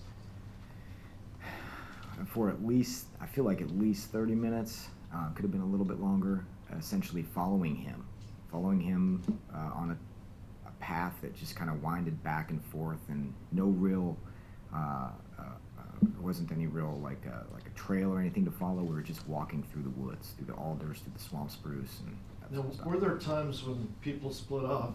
Instead of just everybody following Johnson, were there times where people split off to the left or to the right?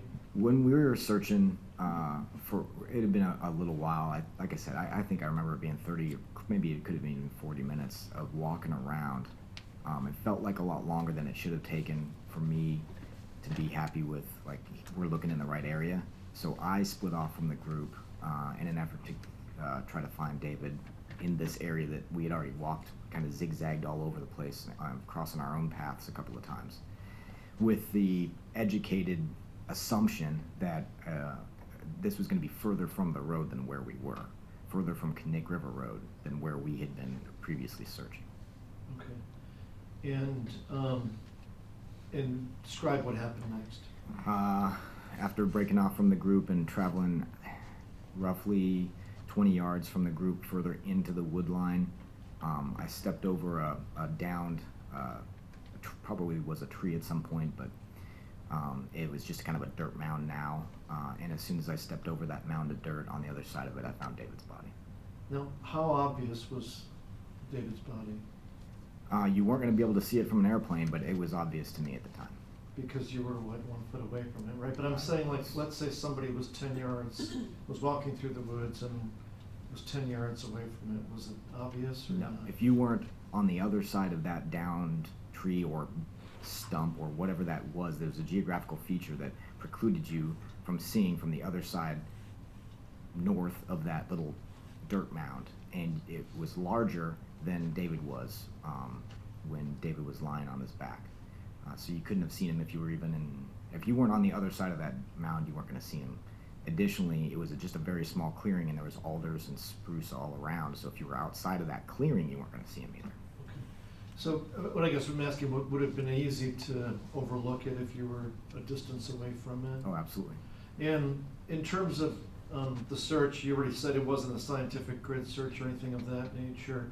Were there any, like, when you found David's body, were there any other footprints that would have been made by the group before you got to that location? No, mine were the only prints anywhere near there, and they were leading away from where the group had been searching to where they found David. And what specific features drew your eye to David's body? Well, we had the outline of a human body. He was covered in snow, but there was one of his slippers that I noted from seeing the car's video off of his foot laying in the snow, and he had a orange North Face hoodie on that was also somewhat visible through the small amount of snow that was on him. All right, now, was Johnson or his attorney called to come to that location, or did you just tell them that you had located the body? No, I just basically called out that I found him, and that's when Dominic and his attorney just left. They never came anywhere near him. And he was allowed to leave on that night? Yes. Okay, was that part of the agreement too, they wouldn't be arrested on that night? Yes. Now, obviously, since the body was found, a number of things happened on that night at that location, correct? Yes. Tell us what happened after you found David's body. I called out my crime scene techs, the forensic scientists from the crime lab, to come out and help with the processing of the scene, in addition to a team of investigators, both from Anchorage and the Valley, to come out and help in that endeavor. And then I left. All right, and is it fair to say that there was never a time when the body was left unattended? No, David was never left by himself after I found him, until we took him to the SME's office in Anchorage. And did you leave to accomplish something else in the investigation? I had to go to Benaniti's house and get the next of kin notification. And what did you do after that? After that, I went to Eric Allmendinger's house. Right. And after the investigators, and we already heard from them, got done at that crime scene with the lab people, did the medical examiner's personnel take custody of David Grunwald's body and take him back to Anchorage to the AME's office? Yes. Now, why did you said what else did you do after you notified Mr. and Mrs. Grunwald? I went to Eric Allmendinger's house And what was your intent by going to Eric Allmendinger's house? to arrest him. And did you also want to do yet another interview with him? Absolutely. And did you feel that, finding David's body, in addition to accomplishing that goal, did you feel like you had more information to confront Eric Allmendinger about? Yes. We had obviously the culmination of a couple of interviews, a couple with Bradley and Dominic Johnson's information, and now some of the ones that Eric had already given us. And we wanted to put kind of some of those pieces together and get some semblance. The hope was to get some semblance of a logical explanation, or not explanation, but a story of what happened that night. Now, is Austin Barrett's name on the radar at this point or not? Before you interview Eric Allmendinger after David's body was If I found? remember correctly, in Devin's interview, Devin brought up Austin, but not that he was involved in this, just that he was present when Dominic and Eric showed up in the Bronco that night on November 13th. So yeah, his name was dropped, but not in association with the murder. Now, who sat in on the interview with Eric Allmendinger? Well, I primarily did the interview, so it was me, his father, Rodney, and his grandmother, Myler, were present at the beginning, along with investigator Ballesteros. That changed a little bit through the interview. Ultimately, Rodney ended up leaving the interview. Myler stayed in, and Eric's mother stepped in at some point, and in the middle, I think, of the interview. So we had a couple. Do you remember how long it was or not? It was I feel like it was a couple of hours. I'm sure I have the times here. Location of the interview? Palmer Trooper Post. And did you ask questions, and did Investigator Dunford ask questions? Yes. And did some of the family members intervene and also ask questions? Yeah, his grandmother asked several questions. His father, I don't remember asking too many questions. I think when his mom came in, she wasn't privy to the first half of the interview, so she had some clarifying questions that had already been answered, but she wasn't present for that. Right. No. And he was arrested after the interview, correct? Yes, he was. And were his clothes seized? I think they were, if I remember correctly. Okay. And now, we did hear testimony from Misty Johnson about Dominic Johnson's clothes. Were Dominic Johnson's clothes seized on December 2nd? No.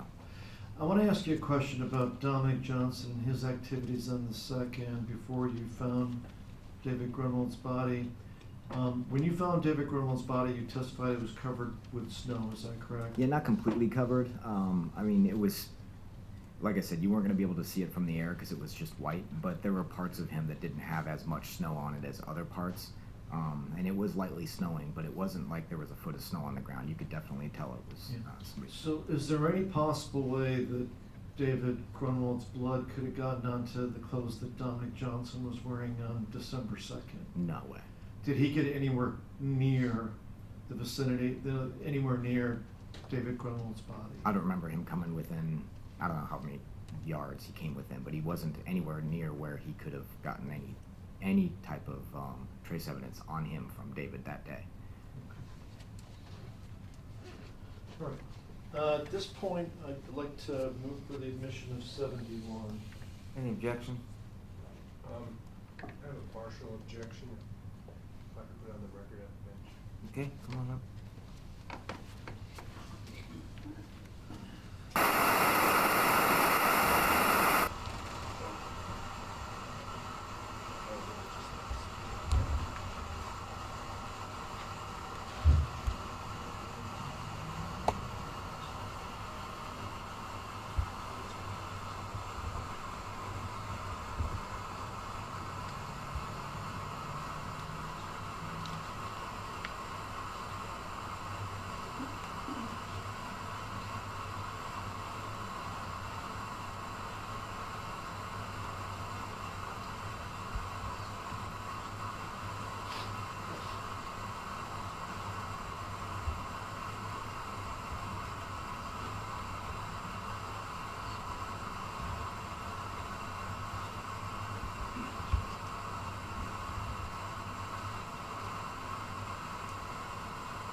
Again, I renew my motion to admit this and publish it. Yeah. Okay, the court's going to allow the video to be played. It's approximately 27 minutes. For the first segment, and then the other ones are about 8 minutes each, I believe. Okay, do you need to play them all today? Is that going to give you enough time for your last witness? I just don't want I wanna to cut say you that off. An hour and a half should give Dr. Gallagher plenty of time to. So let's play this one, and then I'll give the jury their final break, and you can bring in That's fine. the doctor. So we'll do the 27-minute one, so, okay? Thank We you. have the ME coming this afternoon for about an hour and a half, so that'll be our last witness of the day. Good. Okay, go ahead. Thank you, Sergeant White. I'm going to ask you to do what the other witnesses did, is take the mic. But first of all, I'm also going to need your assistance. We have to move the TV a little bit and Go ahead. put the screen. I'm up. admitting that. So,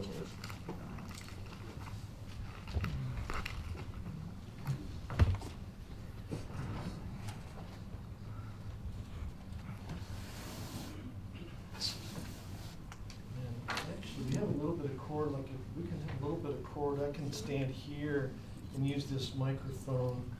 And if you stand there, you can probably, I think we got a good, we can back up the screen actually a bit. I'll tell you when it's getting stretched to the point of messing with the computer, but I think if I have it on the corner here, we're gonna. Is that okay?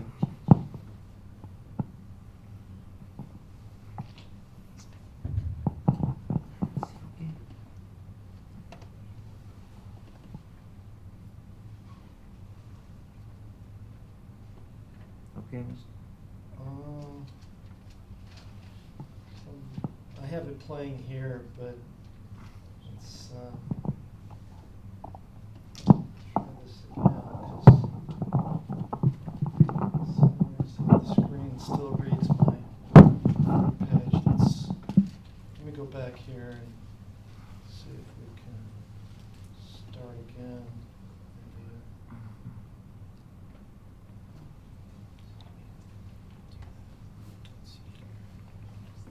No, I'll have to walk down there, but I want to make sure not getting the jury on that, from that angle.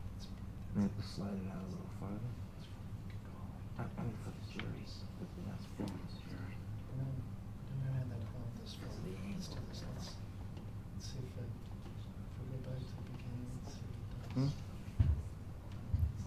Yeah, so, did something showing us.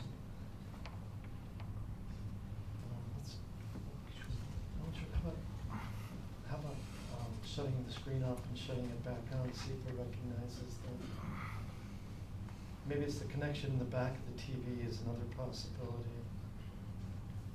All right, let's see what it does now. Huh.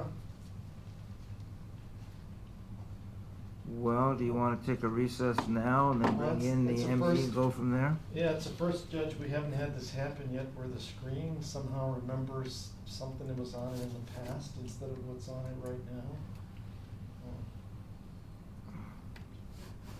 We'll-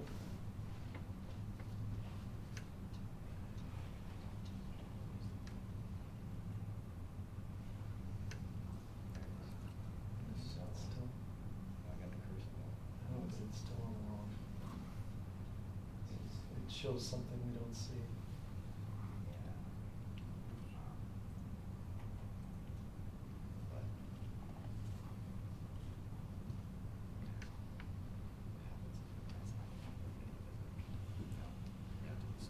Judge, we might, I don't know, this is something new.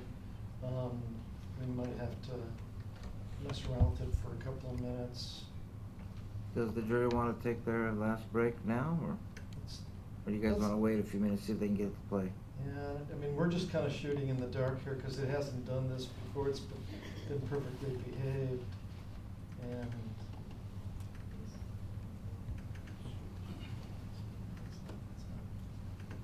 Well, if your next witness is available, Mr. yeah, Kalajek. let's try this connection one more time because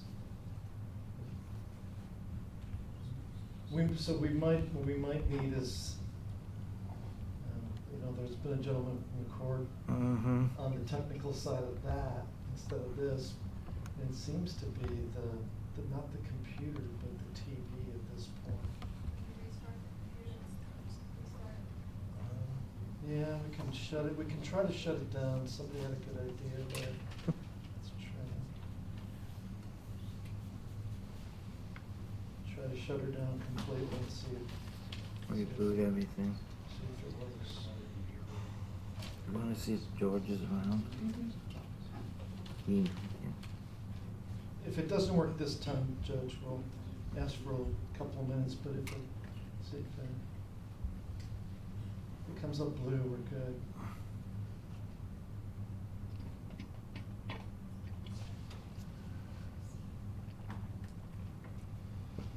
You wanna try to put it on and off again? It might have shut itself off. I'm sorry. It's got electrolytes in it. It's a hydrate booster. We're calling the tech person to see if he's available too. It could be, yeah. Let's just go off record for a few minutes. And Off this will record? tell us whether it's fixed or not.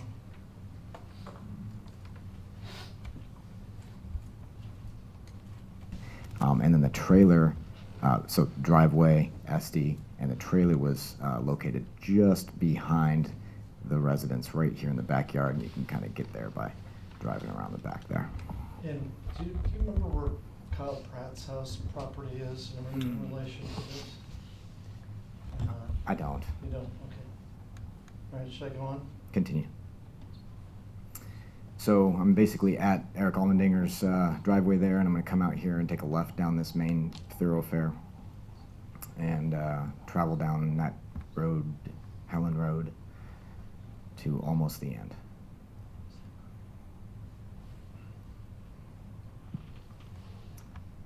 And I did my best to travel at the speed limit on this road, or actually on all of these roads, just to kind of give an accurate representation if somebody was traveling the speed limit, how long it would take. And what road are you on now, Felton? I think this is Helen, and it will lead to Felton here in just a little bit. And that's the one that runs by the Tsunami Warning Center. Now, obviously, as compared to November, December 2nd, 2016, there's no snow on the ground here, right? No snow on the ground. It's daylight now. It would have been dark then. Are you driving speed limits? Yes. During this video? Yes. And who's in the helo following you? One of my investigators and the pilot. And assuming the investigator's doing the filming, right? Yes, with one of our, it's a high-dollar camera, but it's not a video camera. It's a point and shoot on set to video. So now I'm taking a left on Felton. This is the area. So now we're heading north. We were heading east. Now we're headed north through a residential area.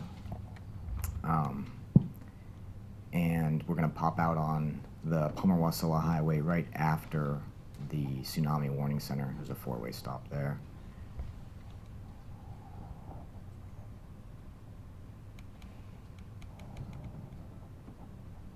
And, yeah.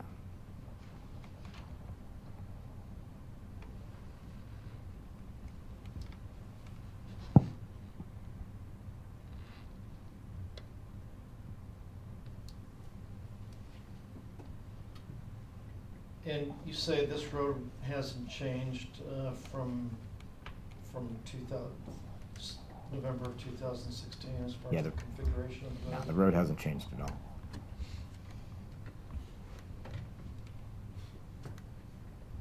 So still traveling on Felton up to Palmer-Wasilla Highway. Sometimes referred to as PWH.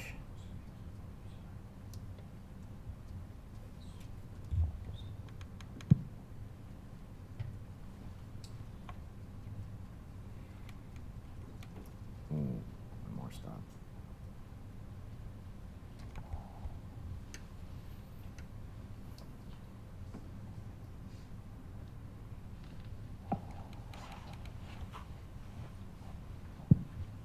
All right, going by the Tsunami Warning Center and ending up at a T intersection with the Palmer-Wasilla Highway. We're going to take a right and head east. Excuse me, east on PWH.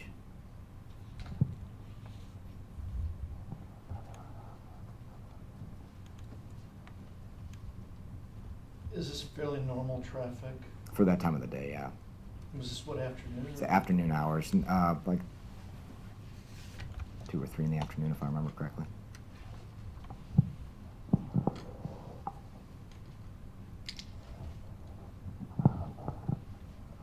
Going by Alaska USA, there's a bank here. Cars is off to the right. We'll see it here in just a second. This is Fred Meyer.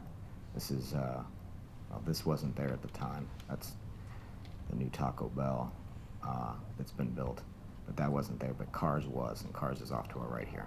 And is that where you got the video of David Grunwald getting water? Yes. Travel north on, or correction, east on PWH until we get to the Glen Highway intersection, and looks like I'm already getting in the left-hand turn lane to turn north on the Glen. For folks who are familiar with Fred's, the old Fred's is right here, Fred Meyer in Palmer. This is the new Fred Meyer. That at the time was vacant, but that was in November of 16. That would have been the Fred Meyer, and this shut down. It was an empty lot and or the old Cars. So Cars moved across the street, Fred Meyer moved back into their old area. And as far as traffic, should we presume that on the 13th November 2016, a Sunday night, late in the night, traffic likely would have been lighter than this? Yeah, well, by 8 or 9 o'clock for sure. Yeah, this is, I mean, middle of the day. So, so we're going northbound on the Glen now. Had we taken a right instead of a left, we would have gone towards Anchorage. Now we're heading away from Anchorage, away from Palmer. Now, the building on the right, that used to be the Fred Meyer. The old Fred's. Was it still Fred Meyer in 2016, do you remember? Or when they moved across the street? I think it was already moved in 16. Okay.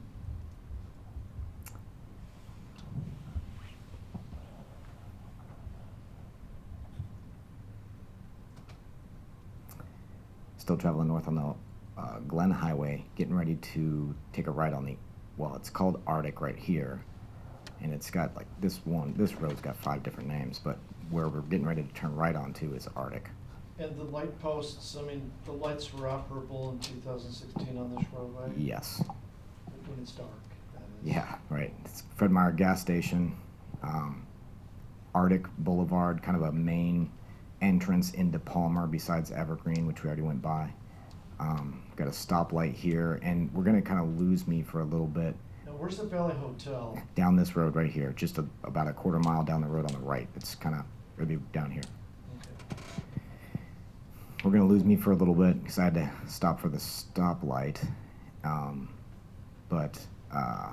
we're gonna lose me again after we go a little bit further.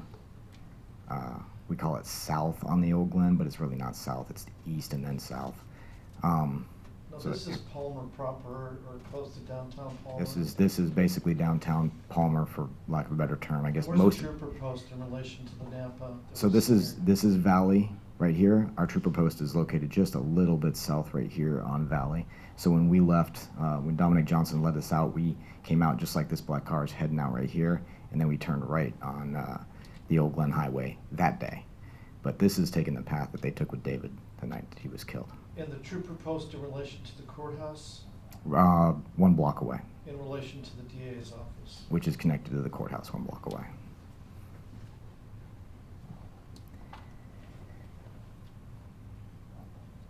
Are you back in view? Yeah, I think they found me here. Well, let me just make sure. They're locked onto my vehicle here, I believe. And they lose me again briefly because they have to fly over the Palmer Airport, and they've got air traffic rules they have to deal with in the helicopter, so they lose me again just briefly while we cross over the controlled air traffic area, which is basically right here. So when that little airplane Ramin Dudford had in his exhibit, this is what we're looking at here, the part of the airport? We will hear it right about now. So that was Forestry. This is the cemetery, Nat River Park, airport. Then we see coming up on the river, is that right? Yeah, we got a little bit of a little swampy lake here, and then this is the Matanuska River coming into view. And again, they had to get ahead of that. There was some air traffic that was happening, so they had to get ahead of that, and then they'll hold up and they'll wait for me to come back into view here in a second. we talk about the two bridges, are we approaching one of those bridges Yep, now? coming up on the first bridge. You So I'm back in view.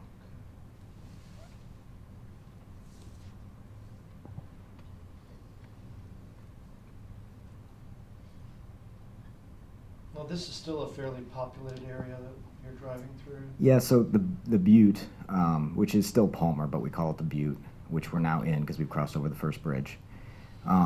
It's not dissimilar to North Pole in some ways. There's two connections, like Badger Road connects to the Rich on the south and the north. The Butte has the Old Glen Highway that connects to the Glen Highway on the south and the north. The only difference is really the Butte is much smaller than North Pole. There's no real, there's not really any eateries. There's a residential population, but not near to the extent North Pole has. Is that still the Mad News gun?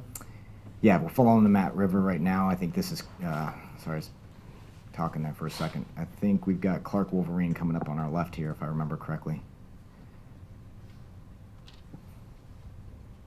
And then we'll pass Smith Road, and that's where Victoria lives, and that's where she was dropped off that night prior to David going to Eric Allmendinger's house, right up here on the left-hand side. It's up out of view. You're not going to see it. The road intersects the Old Glen. Smith Road intersects the Old Glen.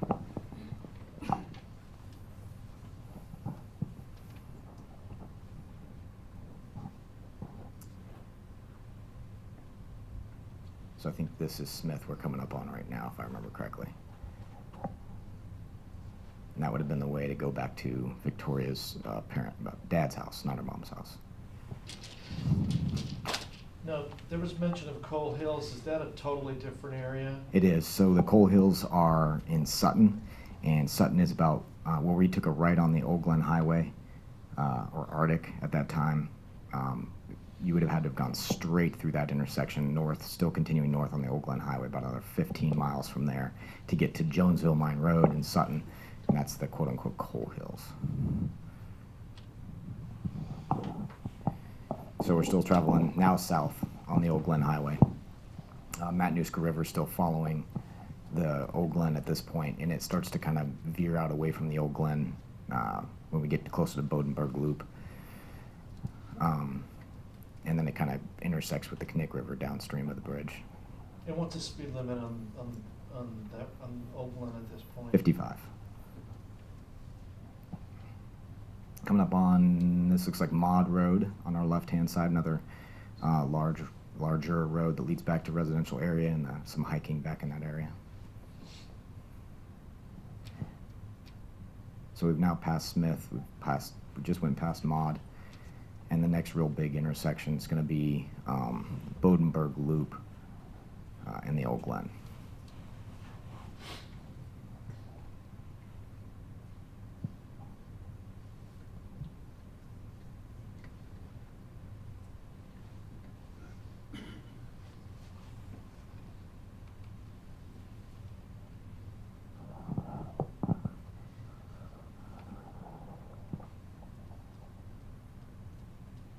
No, it's just when you went with when you were following John Mark Peterson, this was on this road also, right? Yeah, this is the exact route we took that night. And I'll have you pause it where we first stopped and did a UE, and then best I can where we stopped and did that first search for a short period of time.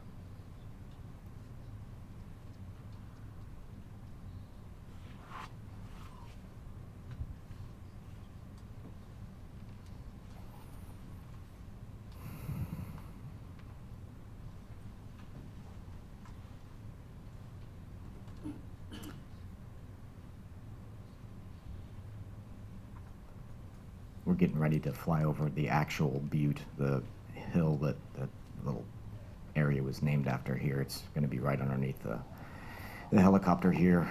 I don't know that we'll see a whole lot of it, but they're going to fly right over it on our right-hand side. It's just a terrain feature.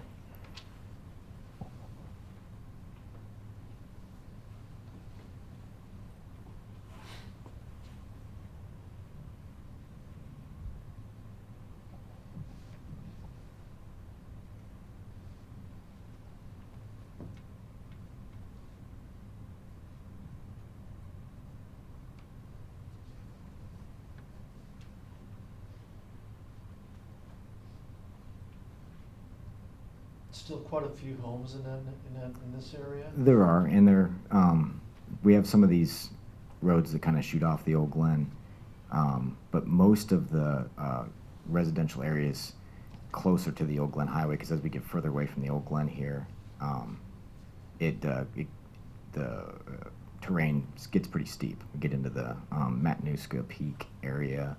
Lazy Mountain is kind of back behind us. So we're coming up on the Bodenberg, one of the Bodenberg Loop entrances on our right-hand side, now flying over the butte. Just can't really tell, but the ground is getting closer because the terrain is, the elevation's increasing. Helicopter's still just flying over the top of that.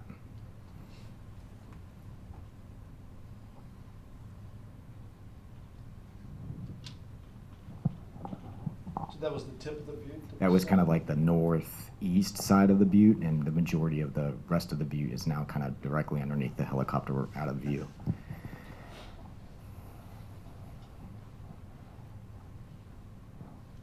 Fire station coming up on the second Bodenberg, which is a blinking yellow light to warn drivers of the intersection.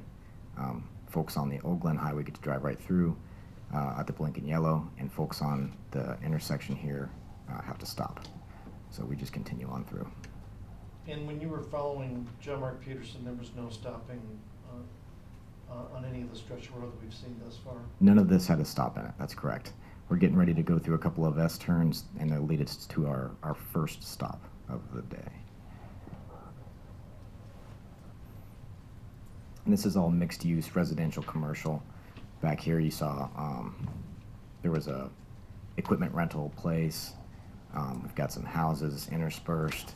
There's a racetrack over here off to the left of us where we're going to be driving by. So it's mixed-use area.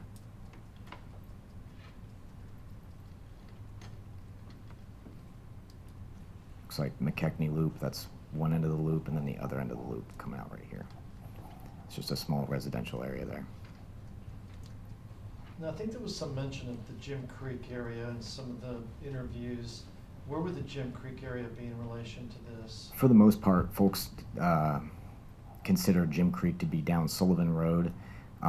It's a popular recreation area, now dubbed the Knik River Public Use Area, but it's been named Jim Creek for forever. A lot of folks call it Jim's Creek, but Jim Creek actually runs into the Knik River upstream of our public use area, and it's generally anywhere here, once we get to Sullivan Road, anywhere in that thousands and thousands of acres of recreation area off to our left. It's out of view on the helicopter video right now. When there were some trails off Sullivan? Yeah, the main parking area for quote-unquote Jim Creek, or the public use area, is down Sullivan. It's a huge parking area. I'd say conservatively, you could probably put a Walmart in that parking area. And could people also access the Jim Creek area from the riverbank, starting at the bridge, for example? You can, especially if you're going in a boat or something. They'll usually put in down here where I'm going to show that we stopped. But also you can get to it off Sullivan, which is off of the Old Glen back. So there's quite a few entrances actually. It's a really large general area. When somebody says they went to Jim Creek, that's like saying I went to Anchorage. Like, where in Anchorage did you go? There's so many places in Anchorage. So if we get ready to push pause. No? Now. So when we first stopped, we pulled into this area right here, just off the road. So we're on the north side of the Knik River and the upstream side, because it's flowing down that way, of the road. We pulled off the road, came back onto the road, and continued south. My dog teams were setting up just out of frame right over here. And this is still, how many miles are we from final location? We're getting close to the cutoff to the Knik River Road now, and 7.3 miles roughly down Knik River Road. So, I don't know, we're 8 miles now from our final destination.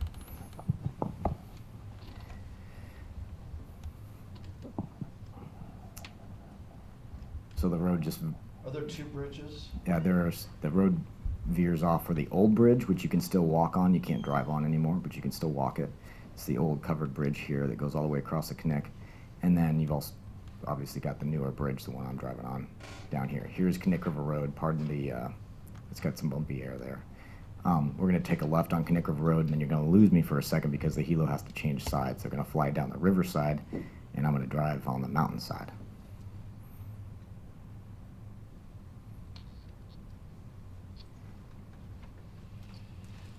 All right, so Old Glen Highway, left on Knik River Road. Now we're traveling east on Knik River Road. And you'll see there's some houses up here. There's a house here, and some of them go up, and they have nice views because they're elevated already off the road here because the mountain goes straight up from right there.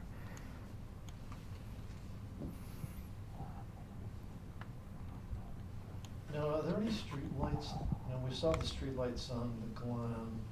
Are there any streetlights here or not? No streetlights on Knik River Road. And how's the telephone reception there? Cell phone reception is spotty. Like right where I'm at now, you might get reception, and there might be one other place you can get reception. It's really dependent on, there's too many features that I know. I've not been consistently able to get cell phone reception on Knik River Road. If you ask me, like, hey, if you're going out to Knik River Road, can I call you on Knik River Road? The answer is maybe, maybe not. It just Yep. depends.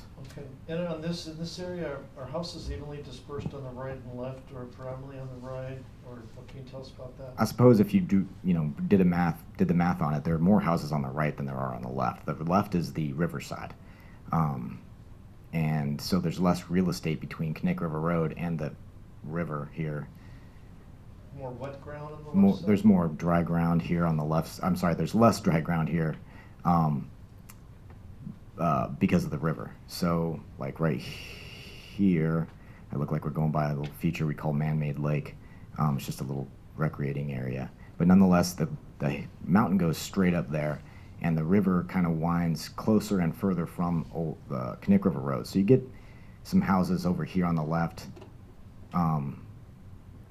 like right now, but as we go down, not as much. And then you get less houses right now on the right, but as we go down, there's more houses because the mountain kind of tapers down. So it just depends on what part of the road you're on, but none of it is, there's not house. It's not a neighborhood necessarily. Paved or dirt at this point? All of this is paved, all the way to the end. And there's a lodge at the end. But we don't get to go that far. Let me know if you want me to pause there. Sure, I'm gonna do my best to find that 6.1 mile 6 place where basically the second place we stopped. Do you think you'd be able to recognize it from this video? I know I can recognize it when I'm on the ground, and I was able to go forward and backward on this because we're going to see a turnoff that goes down to the river, and that's where we stopped and pulled off. The problem is the purpose of this video wasn't to show that spot, so I'm going to blaze by it at 55 miles an hour. And it looks different from the air. So I'll do my best to find that spot.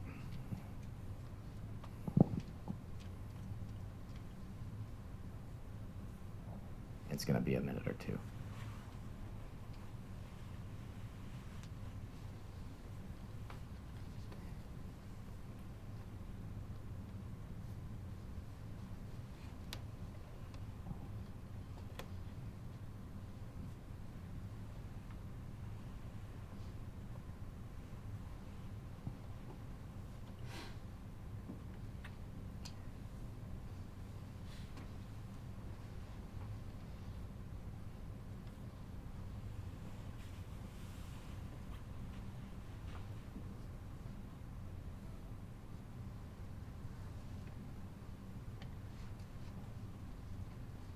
So this is a DOT vehicle here towing a trailer full of asphalt to be able to patch some potholes, going a little bit less than the speed limit.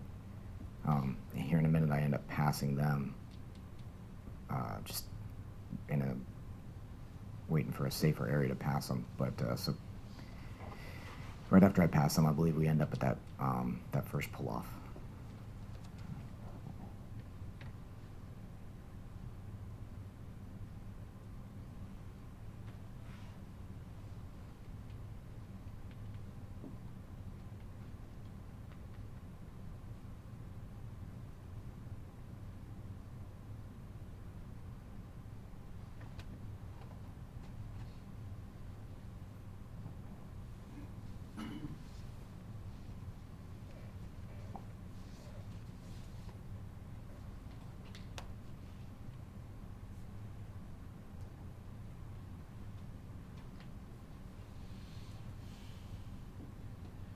Do you remember, you said David's body was covered in snow.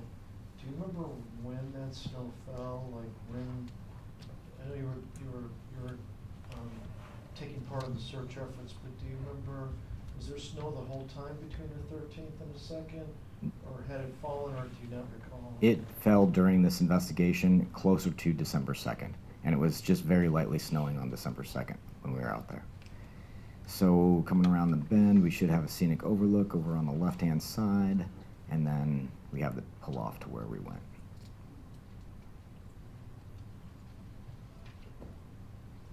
The problem is the cameraman cuts off the portion of the real estate that we want to talk about here for that first turnoff, so it's going to be, we'll just have to just briefly catch it.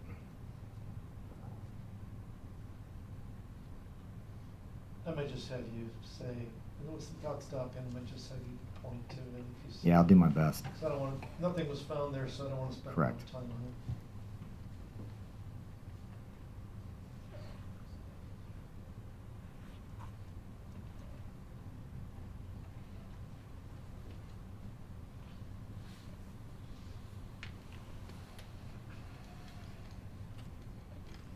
All right, large swamp area. We should have it coming up on the left-hand side. Let's just hope it's in view.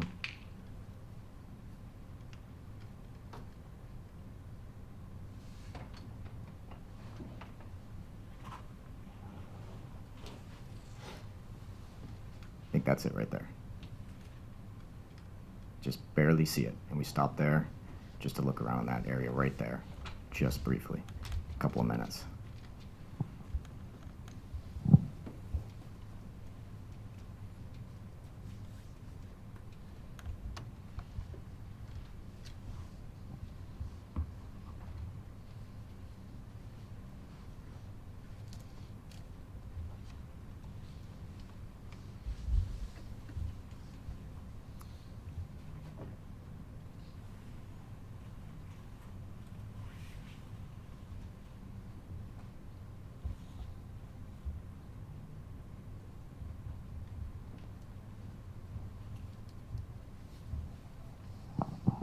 So when this video was taken, you obviously had remembered the spot where David's body was located, correct? Yes, and this is the pull-off that we pulled into, where we ended up going out on foot to where David was murdered. And on the 2nd, was the terrain all in white? Yes. This is me just walking into the woods to give some sort of visual representation of where the David's body was found, but unfortunately, you lose me real easy when I get into the wood line. Are you taking the similar trail or similar I'm taking the path we made the night that, it's the most direct route. The night that we found David, we made our own trail. It wasn't an established trail that we followed. Can you show the jury how far in the location of David's body was, or not? I'm going to do my best here. I'm going to end up stopping, I think, in this clearing. Just the problem is that the cameraman loses me and he's trying to find me, so it's jumping around so much that it's difficult. Because he can't see me, and I'm trying to wave to him with my radio in my hand, trying to guide him into where I'm at, and it's just a pretty thick cover there, so you can't see very well through the deal. And he's zoomed in so that you can't really gauge. There you go, push pause. And this little ant right here in this blue shirt. And I know that doesn't give you an accurate representation of how far from the parking lot I am, but I mean, this is the terrain we're dealing with. It's the woods.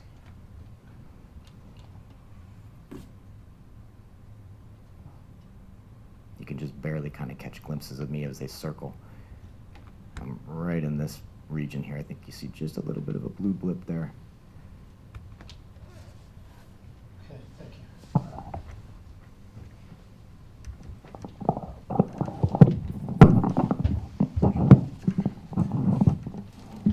Thank you. May be seated. And for the record, would you please state your full name and spell first and last? Kenneth Edward Gallagher, KENNETH GALLAGHER. Thank you. Go ahead, Mr. Galchek. Thank you. Good afternoon, Dr. Gallagher. First of all, thank you for traveling to Fairbanks in response to my subpoena. Can you tell the jurors where you work? I'm a medical examiner at the Alaska State Medical Examiner's Office. And where is that located? That's in Anchorage. How long have you been a medical examiner? Since late 2013 here in this office, and I was also 3 years at the King County Medical Examiner's Office in Seattle. How many autopsies do you figure you've done to date? I'd probably say between 2,500 and 2,600, maybe 2,650. And have you been qualified as an expert in forensic pathology in Alaska before? Yeah, In numerous courts? yeah, multiple times. I don't know the numbers All exactly. right. Let me ask you this, in relation to numerous courts, does the medical examiner's office serve the entire state of Alaska? Yes, And when you worked in King County, were you also qualified as an expert in forensic pathology? yes. And what brought you from King County from Illinois to Alaska?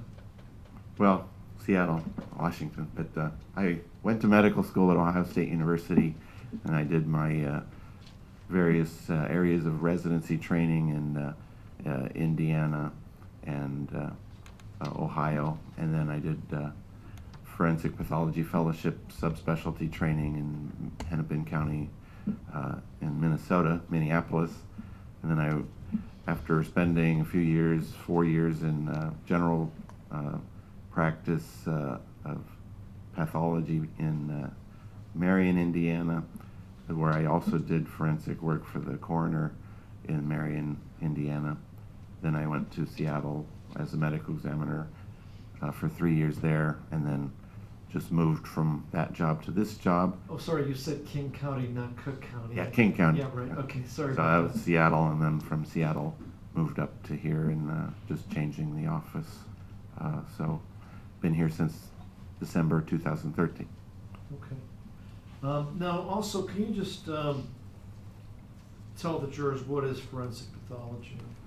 What we are charged with is determining cause and manner of death in unexpected or unattended deaths, which it means deaths that are not being treated by a physician or otherwise are not expected. And then, so we will bring those people to our office. We'll give them a complete external examination, which is the head to toe examination of the body, looking for any abnormalities or injuries. Then in those cases that require it, we'll do an internal examination of all the organ systems, and then we'll send laboratory studies out, toxicology, and then those cases that require a biopsy analysis microscopically, we'll do those as well. And then we get all that information back, and then we'll finalize a written report, and then we'll use that information for the certification, filling out of the death certificate. Okay. So in this case, there was a gunshot wound observed by the investigators, and obviously this is the kind of case that would go to the medical examiner's office, right? Yes. Or for example, if there was a stab wound to the body, that would go to the MD's office too, right? Yes. Do you folks also work on some more mysterious cases or not? Yeah, I mean, just anything that's unexpected or unexplained, will often be involved with those cases as well, and just the search for answers is what we're after. So, And how many medical examiners were working back in December of 2016? we have 3 medical examiners in the office. And how is it decided which one covers which case? Do you have a Just on-call depends. schedule? We do have a call schedule, but we just go in the morning, see which cases are available, and we split them up as to whatever best suits the whatever pathologist's schedule for the day. So it's nothing set in stone. And you have an office at the medical examiner's Yeah. office? Okay. And about how long does an autopsy take, or is that a difficult question to answer? Depends on the case, but typically, usually you can get a case completed in about an hour from the internal examination portion. and then completing the, certainly other more difficult cases can take many hours, sometimes more than one day. But then after the completion, we'll dictate those findings, then we'll look at the microscopes and the biopsies, the drug analysis, and then dictate the internal portion, and we'll dictate the following portion once we get all the information back. So it could be double that, just based on preparation of the final report. So. All right. I'm going to back up, and Your Honor, I would move to qualify Dr. Gallagher as an expert in forensic pathology. No objection. So admitted. Thank you. And Doctor, in this case, the jury has heard that personnel from the medical examiner's office came out to a murder scene on the Knik River Road on December 2nd, 2016, and retrieved the body of David Grunwald from that location. Is that typical?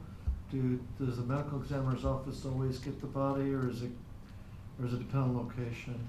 Depends on location and the response map, essentially, where the medical examiners from our office will physically go to the scene with our truck and do their investigation and bring the body back to us. If it's outside of the response area, then other jurisdictions are involved with that, like the AST troopers and things. And I'm going to be asking you questions about your December 5th, 2016 autopsy that you performed on the body of David Grunwald. The jury has heard just before you got on the stand that his body was located on December 2nd. Is it unusual to have a bit of a time lag between the event or the incident or the day the body is located and the autopsy? It depends again on the location where the person was found before they're brought to our office, what types of travel delay there might be, and whether or not there's any other circumstances that would delay our examination, such as if it's in the wintertime, freezing temperatures will have to delay enough so the body thaws enough that an exam can be completed.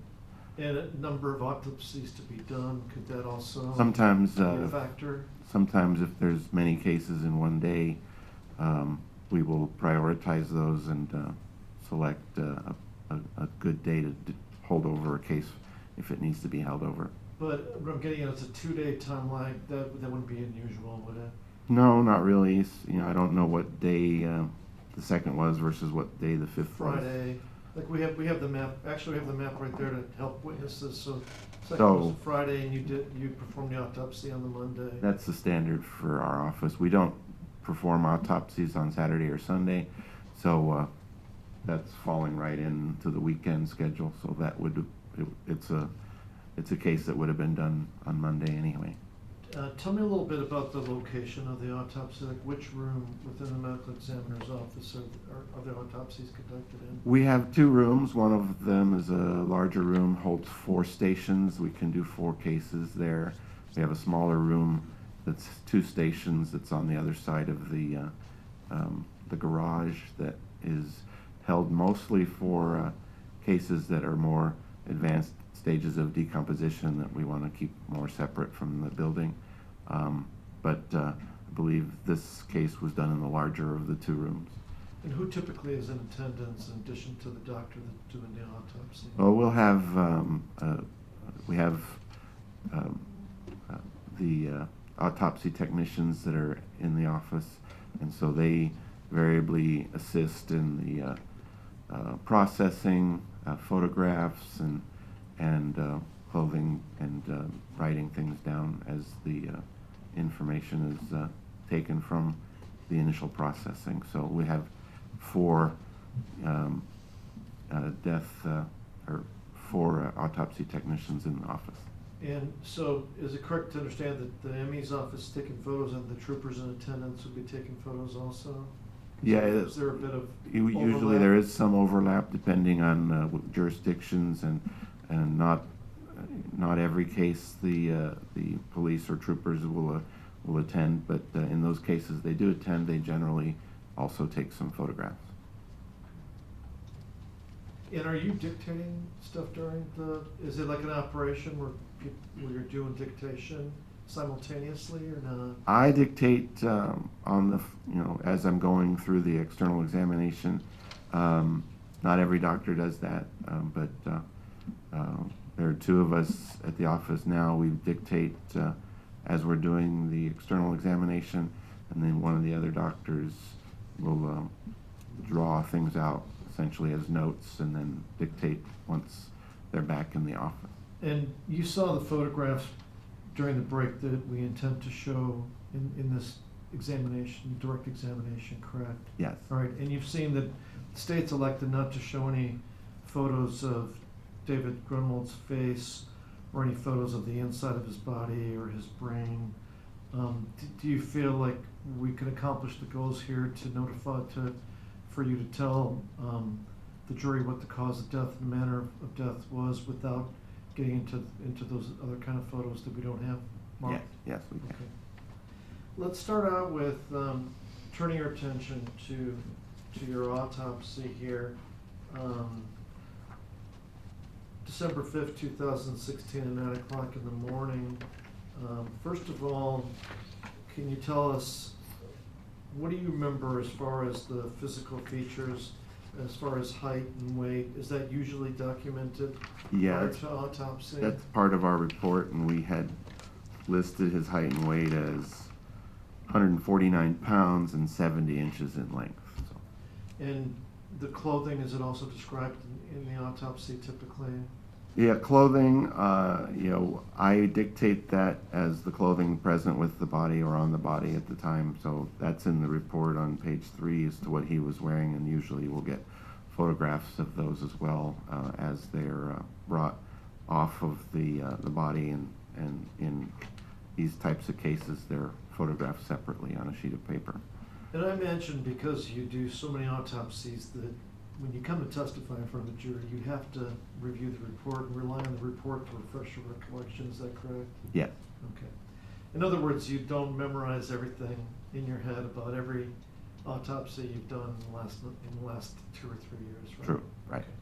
So I'll be asking you to refer to your report during this, and there is a full report typed out eventually. Is that correct? Yes. Okay. And what type of clothing was David Grunwald wearing when his body was viewed by you during the before the autopsy? He was wearing a pullover hoodie sweatshirt, blue jeans. He had a leather woven belt through the belt loops of the jeans, boxer shorts on, and 2 socks. And you already told the jury the clothes are removed, right, for the autopsy, Yeah. obviously.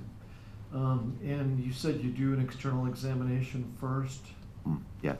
Now, did you have to clean off the body before you did the external examination here or not?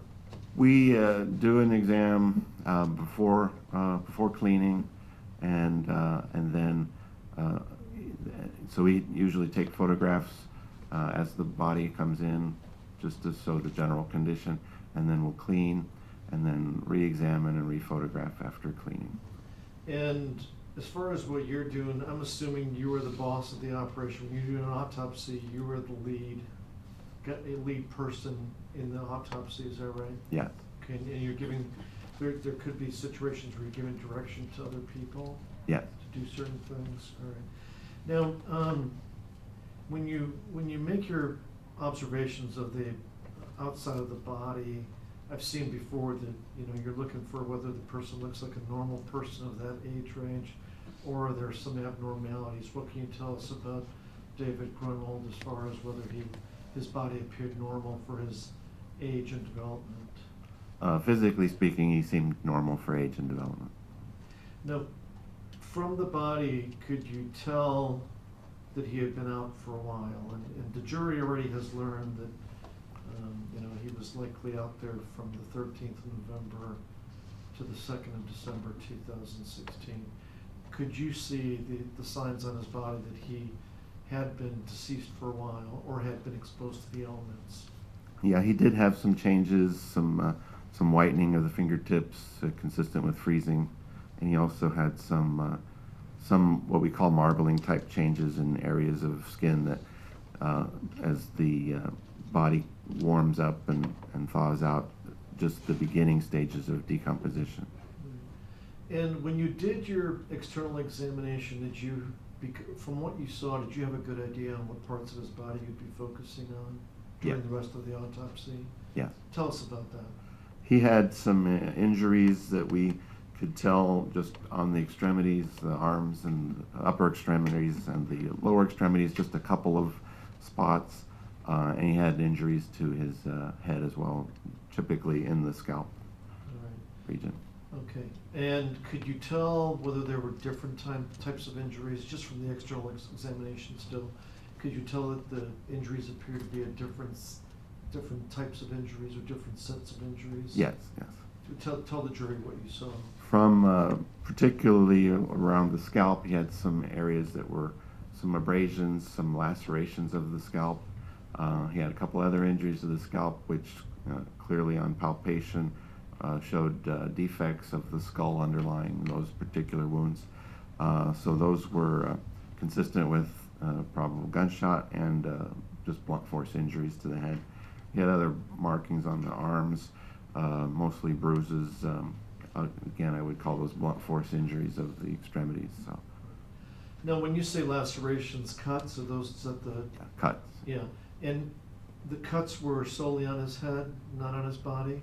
To my recollection, yeah, at least the ones of significance were on the scalp, yes. And the gunshot wound, what type of gunshot wound did you observe on his head? It's a perforating wound, as I describe it in the report. It's a gunshot wound. It starts, the front injury is on the front side of the scalp, essentially. It's within the hair. And then the exit wound is on the back side of the scalp, also within the hair. Okay. Was it readily apparent to you that there was a gunshot wound sustained by this victim? Yes. Now, before we go further, let me ask you a little bit about the human skull. You talked about the cuts or lacerations found on David Grunwald's head. How many of these did you find? I described in the scalp, he had 7 what I call blunt force injuries, and those include the lacerations or cuts to the scalp. So 7 separate blunt force injuries to the scalp, not including the gunshot ones. Were they all the same type in character, or were they different? They're different. I mean, some of them are more of a contusion and a abrasion, but there are some that have those characteristics, but some splitting of the scalp tissue as well. So that would be the ones that I described as lacerations. Okay.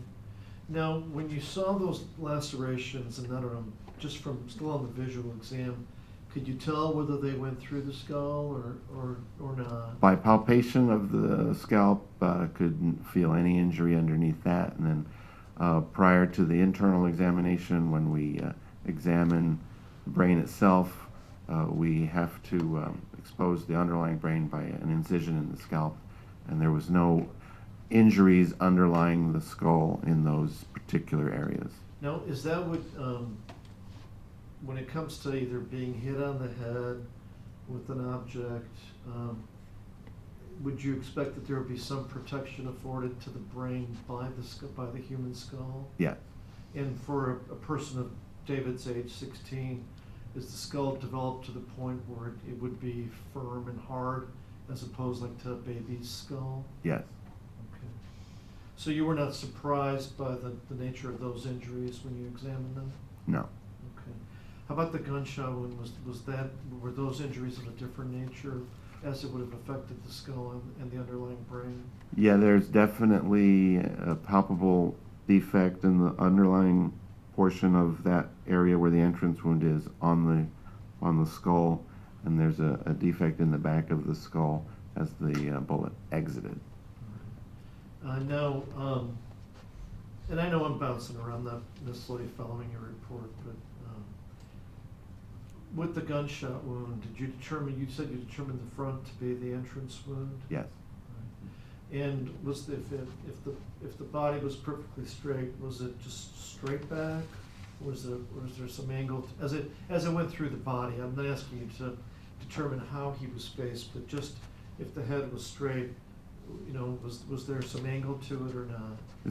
It is front to back and slightly downward because the entrance wound is closer to the top of the skull and the exit wound is a little further down from the top of the skull, so that indicates there's a slight downward trajectory as well. All right, and did you know whether there would be any bullets or bullet fragments inside the head, or would that have to be done through the internal examination? No, we do an X-ray of the body prior to the examination. We could find a bullet if there was one, but there was nothing in the skull at the time of our X-ray, and so we didn't expect to find one, and we didn't find one. Okay. Now, as far as those other injuries, when you saw them from the outside, did you reach any conclusion as to what may have caused those injuries, or are there a number of possible items that could have been used to cause those injuries? As far as the blunt force injuries, anything that's firm could cause that. You know, if you had the side of an angled firm object could create those, because as you hit the skull or the scalp, you know, the skull is right underneath that. It's got a firm pressure underneath it, so that area of skin will be more easily lacerated than, say, if you hit the same force on the stomach, because the stomach is so much more flexible and there's no hard bone underneath it, not there near the surface. So seeing lacerations with blunt force injuries to the scalp is pretty common.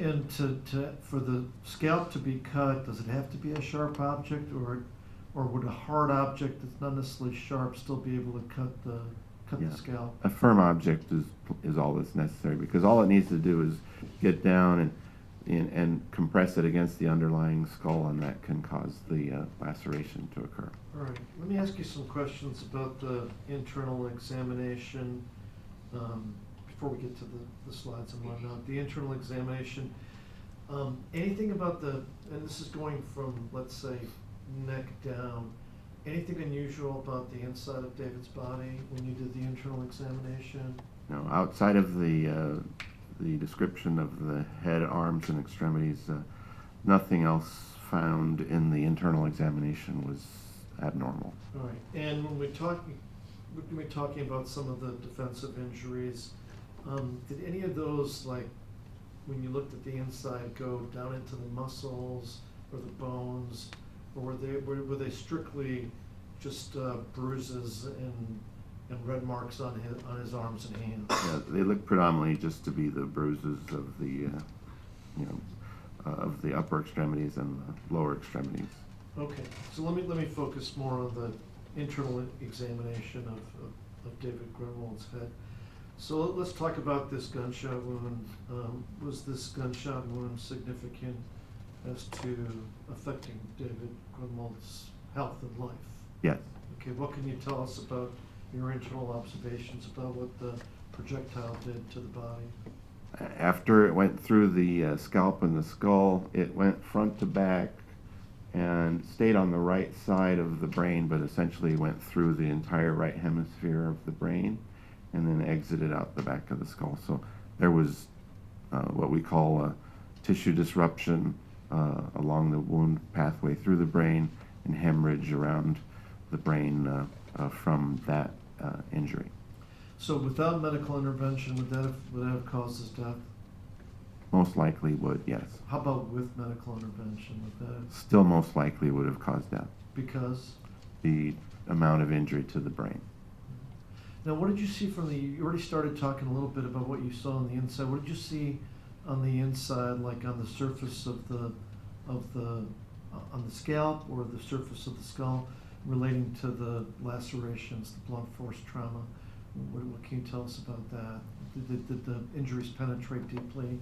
The other injuries not related to the gunshot wound certainly caused injury to the scalp, but the underlying skull in those areas where those hits or those contusions or blunt force impacts occurred, that skull was intact and not injured. So do you believe that this individual, David Grunwald, would have survived had he not been shot? The injuries outside of the gunshot wound are likely not significant enough to have caused death by themselves. Right. And I guess that my question presumes that he wouldn't have, passed out and died of hypothermia where he was at, but just in a let's take it away from that setting, but just if a person received medical intervention promptly for those injuries and the gunshot wound wasn't present, would the person likely have survived those wounds? In my medical opinion, yes, they probably would. Do you believe there would have been some degree of blood loss as it relates to those wounds? With the lacerations in the scalp, there would definitely have been blood loss. The scalp is pretty vascular and bleeds pretty quickly, so. Right. Now, we've all seen movies where somebody's hit over the head and they drop to the ground, or they buckle, or they're rendered unconscious. Do you have any opinions about the effects of those injuries? Presuming that David Grunwald was alive, and I don't know, do you know whether did it appear that he was alive when he sustained those injuries? All the injuries that look like they're in the perimortem area, or perimortem time frame, which essentially means that they've occurred right at about the same time. It doesn't look like they were injuries that were post-mortem inflicted, Okay. because they don't have the characteristic findings of those types of injuries. Yeah. But would you expect things like loss of consciousness as it relates to those injuries to the head, or not? Or is it depend on the It's a individual? possibility. I mean, you could have a concussion from that and lose consciousness, but looking at the skull in the areas where those impacts occurred as being intact, and didn't appear to be any bleeding injury directly underneath those particular impacts to the scalp. There is bleeding around the brain there, and it's consistent with the bullet wound trajectory going through the right side of the hemisphere of the brain. If there were any what we call subarachnoid hemorrhage, or just little small hemorrhages just underneath the thin layer of brain that covers the brain in the areas of impact, it may have overlapped into the injuries from the gunshot wound itself, but there's no evidence that he was having any discernible separate injuries related to those impacts to his head on the brain. Now, and there's no indication here that he died of hypothermia, right? Yeah, I don't see evidence of that. All right, so as far as your conclusion, cause of death, manner of death are the usual kind of things that the medical examiners are called upon to answer. Yeah. So in this case, did you come up with some definite conclusions as to how David Grunwald died? Yeah, so we come up with the cause of death was essentially multiple blunt force injuries and perforating indeterminate range gunshot wound to the head. Usually we combine all those together in the report. I don't know if I have listed the blunt force part of that in his death certificate. It's certainly not. I mean, those blunt injuries, while being part of the overall injury scenario, is not the fatal wound. And the manner of death, as I determined, is a homicide, and we have different manners to choose from: natural, accident, suicide, homicide, and undetermined or unclassified. But in his case, we labeled that as a homicide because he was shot by another individual, essentially. Or basically, there's an altercation between another person or persons, resulting in his death. Now, did you find some evidence that his body had been exposed to the cold after he had been killed? Yes. And what type of evidence did you find? He had, well, certainly he had, freezing at the time he was found, but he also had some white appearance to his fingertips, and those are certainly exposure-related type of findings that you could find. And then we've heard some testimony, there were some communications where David had communicated to a person that he was smoking a joint at some point that night. Did you send either blood or urine or vitreous fluid or whatnot to the toxicology lab that you folks used to see if there were was there any substances in David's body? We did, and we sent our blood samples, and in his case we had urine, blood, and vitreous fluid, and that's just fluid from the eye. We sent those to the lab. They tested the blood and found that he had metabolites of, THC. This is just a marijuana metabolite, so indicating he had used marijuana. Okay. And but the metabolite is after the marijuana is processed by the human body? Yeah.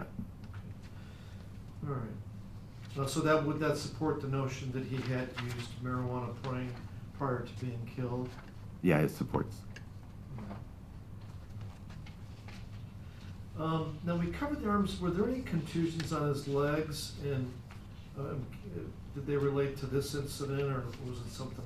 He did have a couple. There was one bruise on the right leg, one bruise on the left leg, just below the knee, essentially. They're on the front side of those legs. May have been related to this incident, may not be related at all. You could get that just from bumping your leg into a coffee table or something. All right. Now I know a lot of times people are interested in what the person's position, bodily position may have been when they were shot. For example, was he kneeling? Was he standing? And those kind of things. Could you, just by doing an autopsy, reach those conclusions or not because of the variables? No, there's a lot of variables involved with that, and really the only thing that we are able to determine is the trajectory, where the entry and exits are, and so whatever body position at the time of the injury occurred, it just shows you where the injuries occurred, but there's a lot of different possibilities positioning.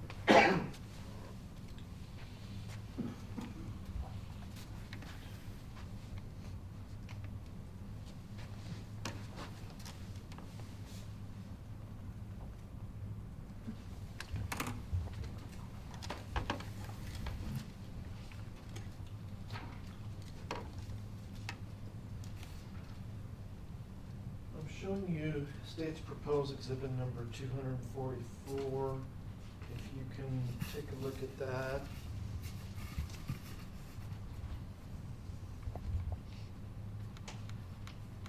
Do you recognize 244? Yeah. Okay. And do you recognize the red and black markers at the state's table here? Yes. Did you put the markings on 244 during the break, right before you testified? Yes. And can you tell us what the markings signify? The red markings that you see on here, those are the areas where what I call the blunt force impacts are. Those are the areas where you'll see the abrasions, contusions, and lacerations of the scalp.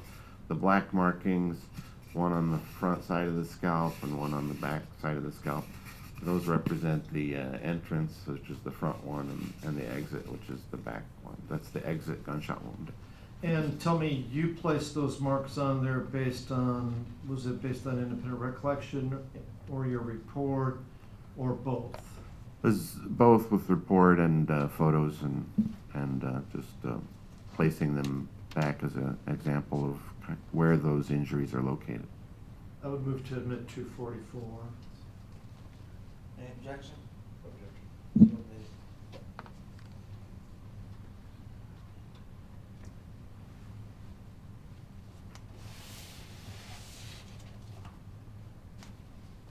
And I'm going to show you some of the other exhibits here. I'm not going to spend a lot of time on this, but state's exhibit number 1.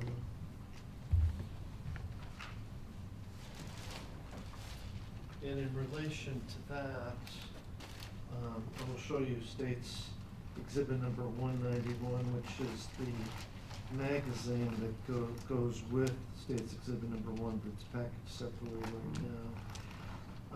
Is it possible for you to say yes or no that this gun or this type of gun was used to make those injuries or not? It's a possibility it could have. Okay, but you can't tell us for sure that this Right. was used, right? Right. Okay. And then the same question regarding State's Exhibit number 3 and State's Exhibit number 190, which is the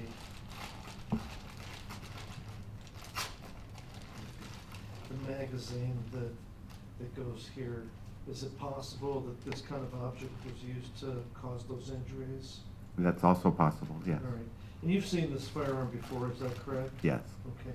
Now, one of the features of this firearm, I'm just gonna point it on the floor, and it's locked, so we need not worry about anybody's safety, but this lanyard loop here, as it's called, which protrudes, if you have the magazine, the lanyard loop would still protrude. And like if you, I don't know if you want to feel that, there's no blood. Yeah. Is it possible that the lanyard loop, some objects such as this could have caused some of those injuries? Yes, it's possible. But you can't tell us whether for sure this firearm was used to cause those injuries, right? Right. Okay. But you can't exclude it. Cannot exclude it, right.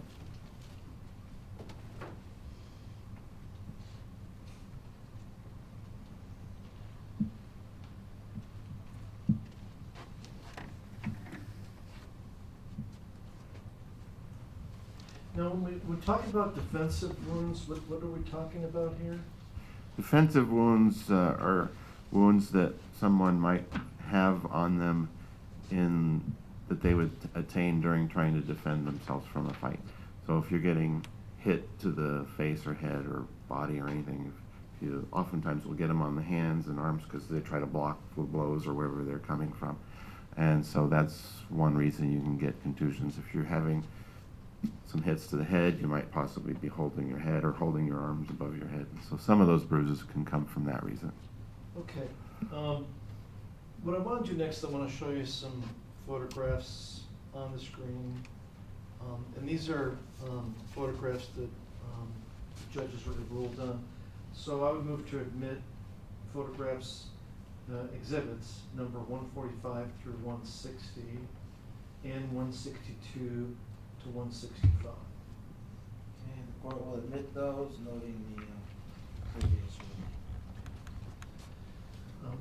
So what I'd like for you to do, Doctor, and this is the last part of my examination of you, is when I get this on the screen, if you can come out of the box eventually and take the microphone, and then what I want to do, I don't intend to dwell very long on each of these photographs, but just for you to link these photographs to the autopsy. In other words, in your own words, tell the jury what we see in each of those exhibits and, you know, any relevance it has to the case, your autopsy, and to your ultimate conclusions, okay?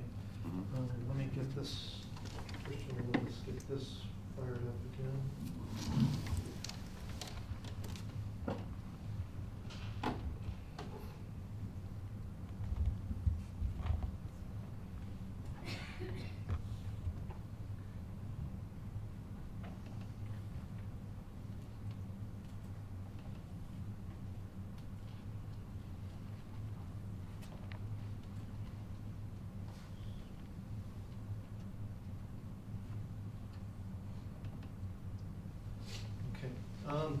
And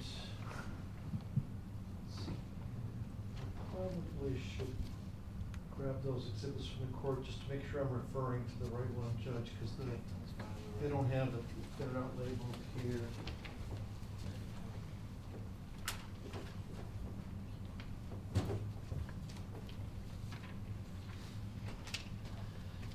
So if you can pull the microphone out and use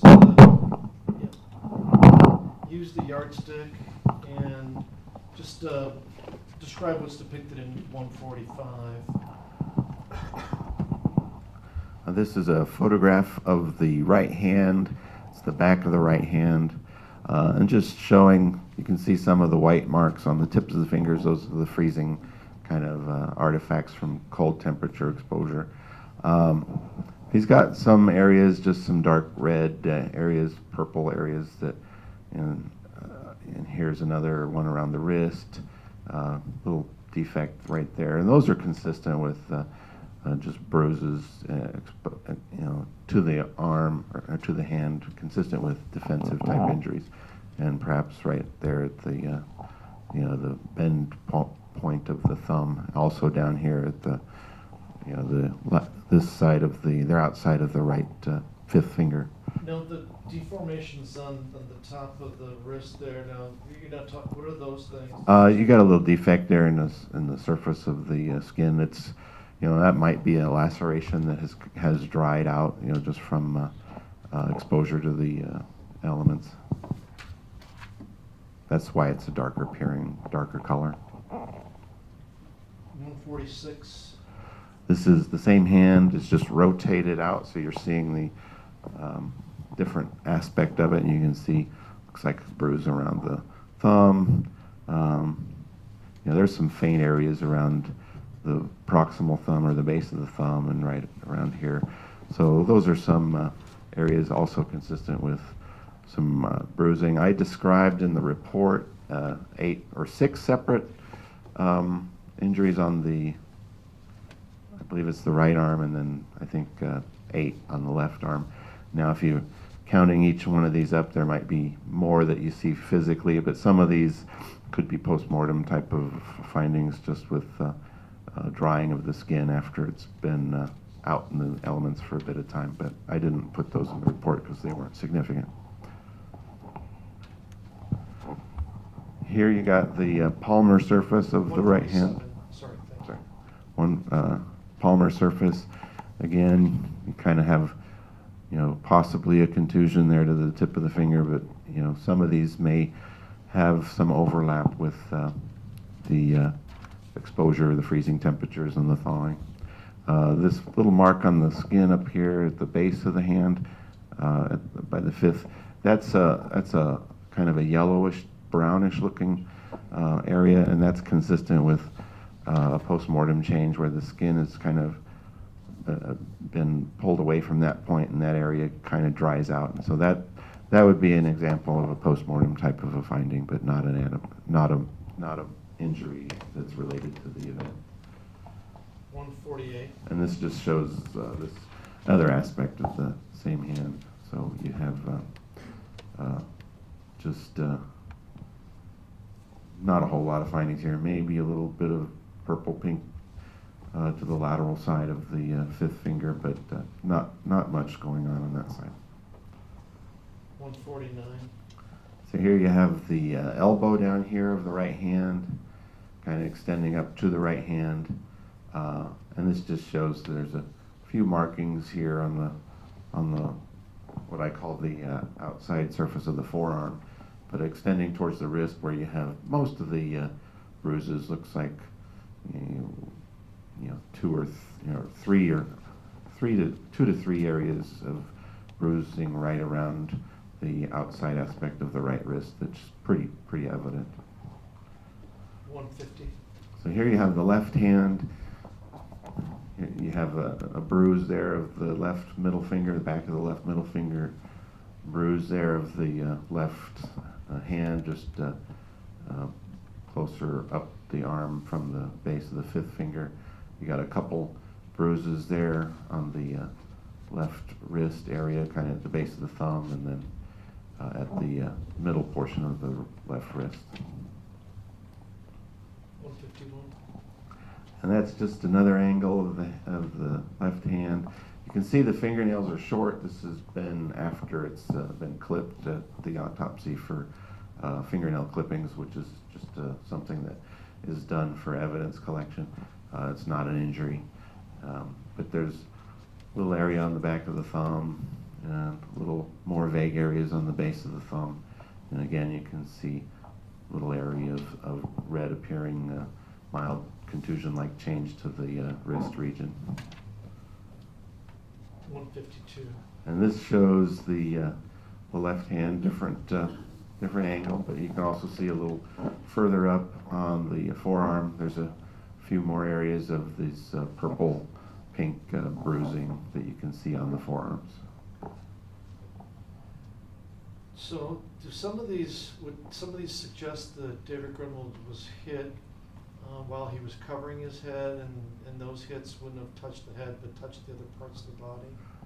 Yeah, these are consistent with defensive type wounds, and wherever the blow is going to land, I don't know, but if there is something that is being defended by these arms, then they're certainly consistent with what we term defensive type injuries.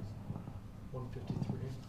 And this is just the same photograph a little bit further away. You can see one more bruise a little more easily, closer towards the elbow region.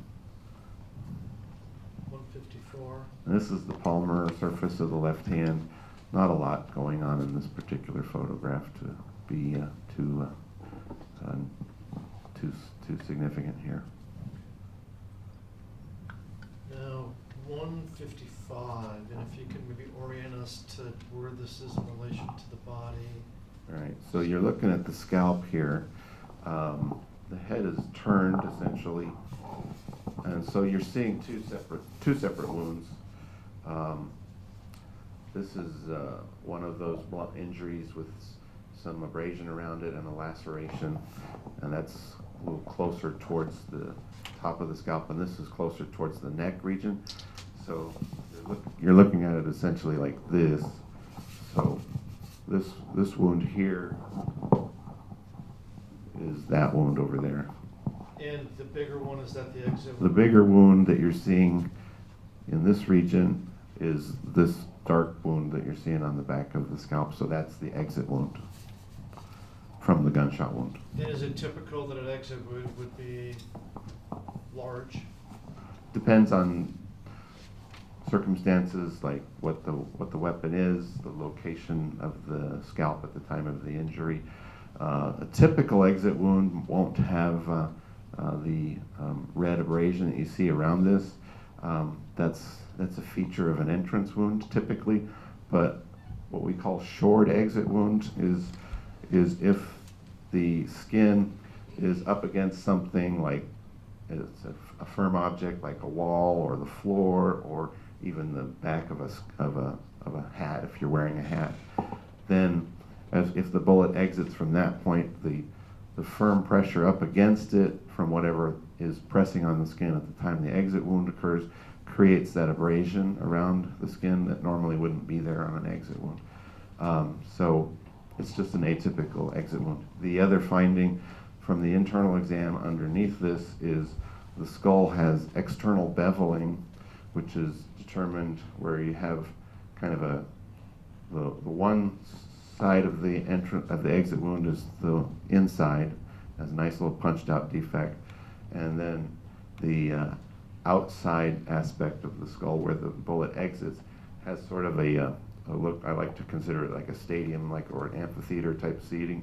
It looks like if you imagine a amphitheater where you have the first row of a seat at the front row, and then as it comes back to the further away seats, you have that kind of concave look to it. And so those were the findings of the skull underneath this wound, confirming that it's an exit wound. 156, which is a close-up. Same thing, just a close-up of the previous two. 157. This just shows some of the scalp injuries up near the front side. So you're looking, nose would be up, back of the head down, and then right here there's a defect on the right front. Well, if you look at the styrofoam head diagram, that's the black spot. That's the entrance gunshot wound. So the gunshot wound entered it here, which is pretty close to the top of the scalp, and just essentially goes front to back through that right side of the brain. And then there's other markings that are just the blunt impacts to the head that I mentioned, and those are all the findings that you'll see written in red on styrofoam head. Number 158. It's a close-up of the entrance gunshot wound. There's blackening of the edges. It's just dehydration, drying artifact of the area of skin around the entrance wound. 159. So again, you're looking at the head. Nose would be, forehead is upward, and the back of the head is down. And the most or the highest appearing wound in this shot is the entrance gunshot wound, and then you can see there's a dark abrasion, dehydration, and affected abrasion from that's behind the scalp, and that is this red spot that I wrote on the diagram. So that's one of the blunt impacts to the head that's behind the entrance wound. 160. And here you have 4 separate wounds. They're lacerations. You can see that there's cuts to the scalp. This is each one of these has a defect at the surface of the scalp, and these are near the top of the head. You can see those are these 4 that are written on the top of the scalp of this diagram of the head. This, so you can see that's where this particular group of 4 injuries is located, essentially at the top of the scalp. Give me a moment here. I gotta go back out. Oops.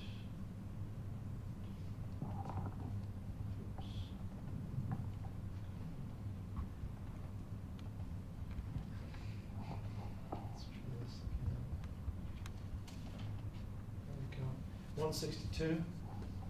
This is the same group of photos. It's just close up, and it's the orientation has changed. The head has been turned to the left, but it's the same 1, 2, 3, 4 that you saw in the previous photo.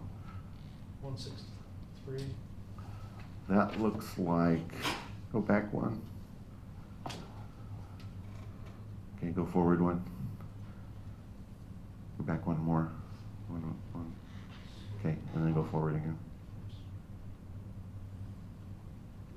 I think that's just the lowest, or the furthest back of those. I think that's this little red spot here. It's just the one that's furthest towards the back of the head. All right. And we do 2 more. 164. That's just the close-up of the same wound. Now, so I noticed some of these are longer, some of them are deeper than others. What would be the factors that would cause one to be different looking than the other? You know, if it's the same object, it just different strength, different position of the head at the time of the impact changes the appearance of the wound. But they're all similar type wounds, but there's no underlying fracture of the skull under any of those particular wounds. And finally 165. And that shows the darker is a pink dark contusion with a little bit of abrasion around it. That is this particular red spot on the styrofoam head here, which is essentially, you see where those 4 were listed at the top of the scalp. So it's just a little bit further back and a little bit towards the left side of the scalp. So it's a little bit leftward of the previous group of 4 that you just saw. And doctor, the one thing I didn't ask you as it relates to the variances and the injuries, is the skin covering the human head, is it the same thickness everywhere? Is it thicker in certain areas of the head? Typically, scalps are about the same thickness from front to back. Different people, you know, may have, you know, different thicknesses. Older people might have thinner scalp than a younger person does. People who are in the hospital might have a thicker scalp just because they've been treated with a lot of intravenous fluids, so you have fluid redistribution in the body, which might make your scalp thicker in that type of a circumstance. But one individual, usually the skin thickness is about the same.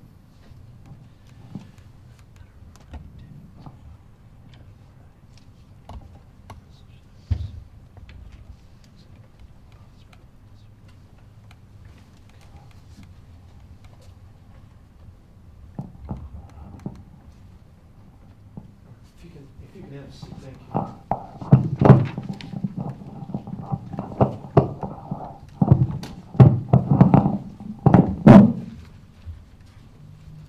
Now, in terms of those injuries to the head, taking the gunshot away, as far as how it may affect a person, I already asked you about loss of consciousness. The possible effects, dizziness, could that be a possible effect? That's possible.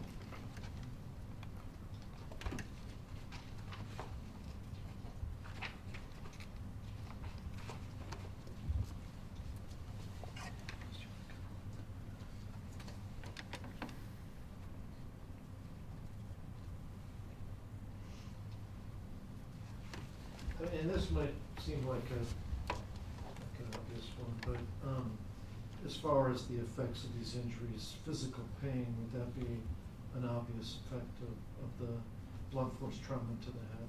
Yeah, there should be some pain with that. And can you tell us necessarily how much force was exerted to cause these injuries or not? No. And again, it would depend on the object that was used to. Object, older people require less, younger people might require more, smaller people less. So a specific amount of force, I don't have an answer for that. Let me ask you this, are you confident that there was an object or some objects used to cause those lacerations, the blunt force trauma, versus just a human hand? Yeah, those look like they are not something that would have been inflicted by a hand.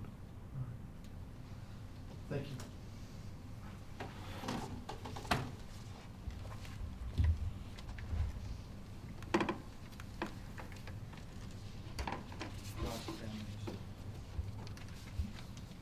Good afternoon, Doctor. I just have a couple of questions. My understanding is that the medical examiner will be observing and attempting to collecting any evidence of another person, for example, could be fibers, could be hair, could be DNA from or skin cells under the nails and whatnot. Were you able to recover any of that kind of evidence? We recovered evidence, fingernails looks like were performed at the exam. I don't have a list that was taken at the time of autopsy, but typically in these cases we collect fingernails, so definitely we would have that. And any other evidence, you'd have to just double check with the file at the office to see which ones were taken. I don't have those with me. But do you recall taking anything besides the nail sample? Finding anything else? Sometimes Swabs, we'll do swabs. I don't recall if we did swabs in this particular case.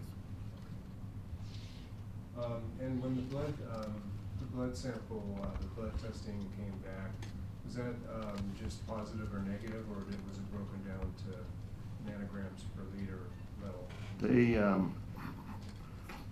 They indicated a number on their nanograms per milliliter.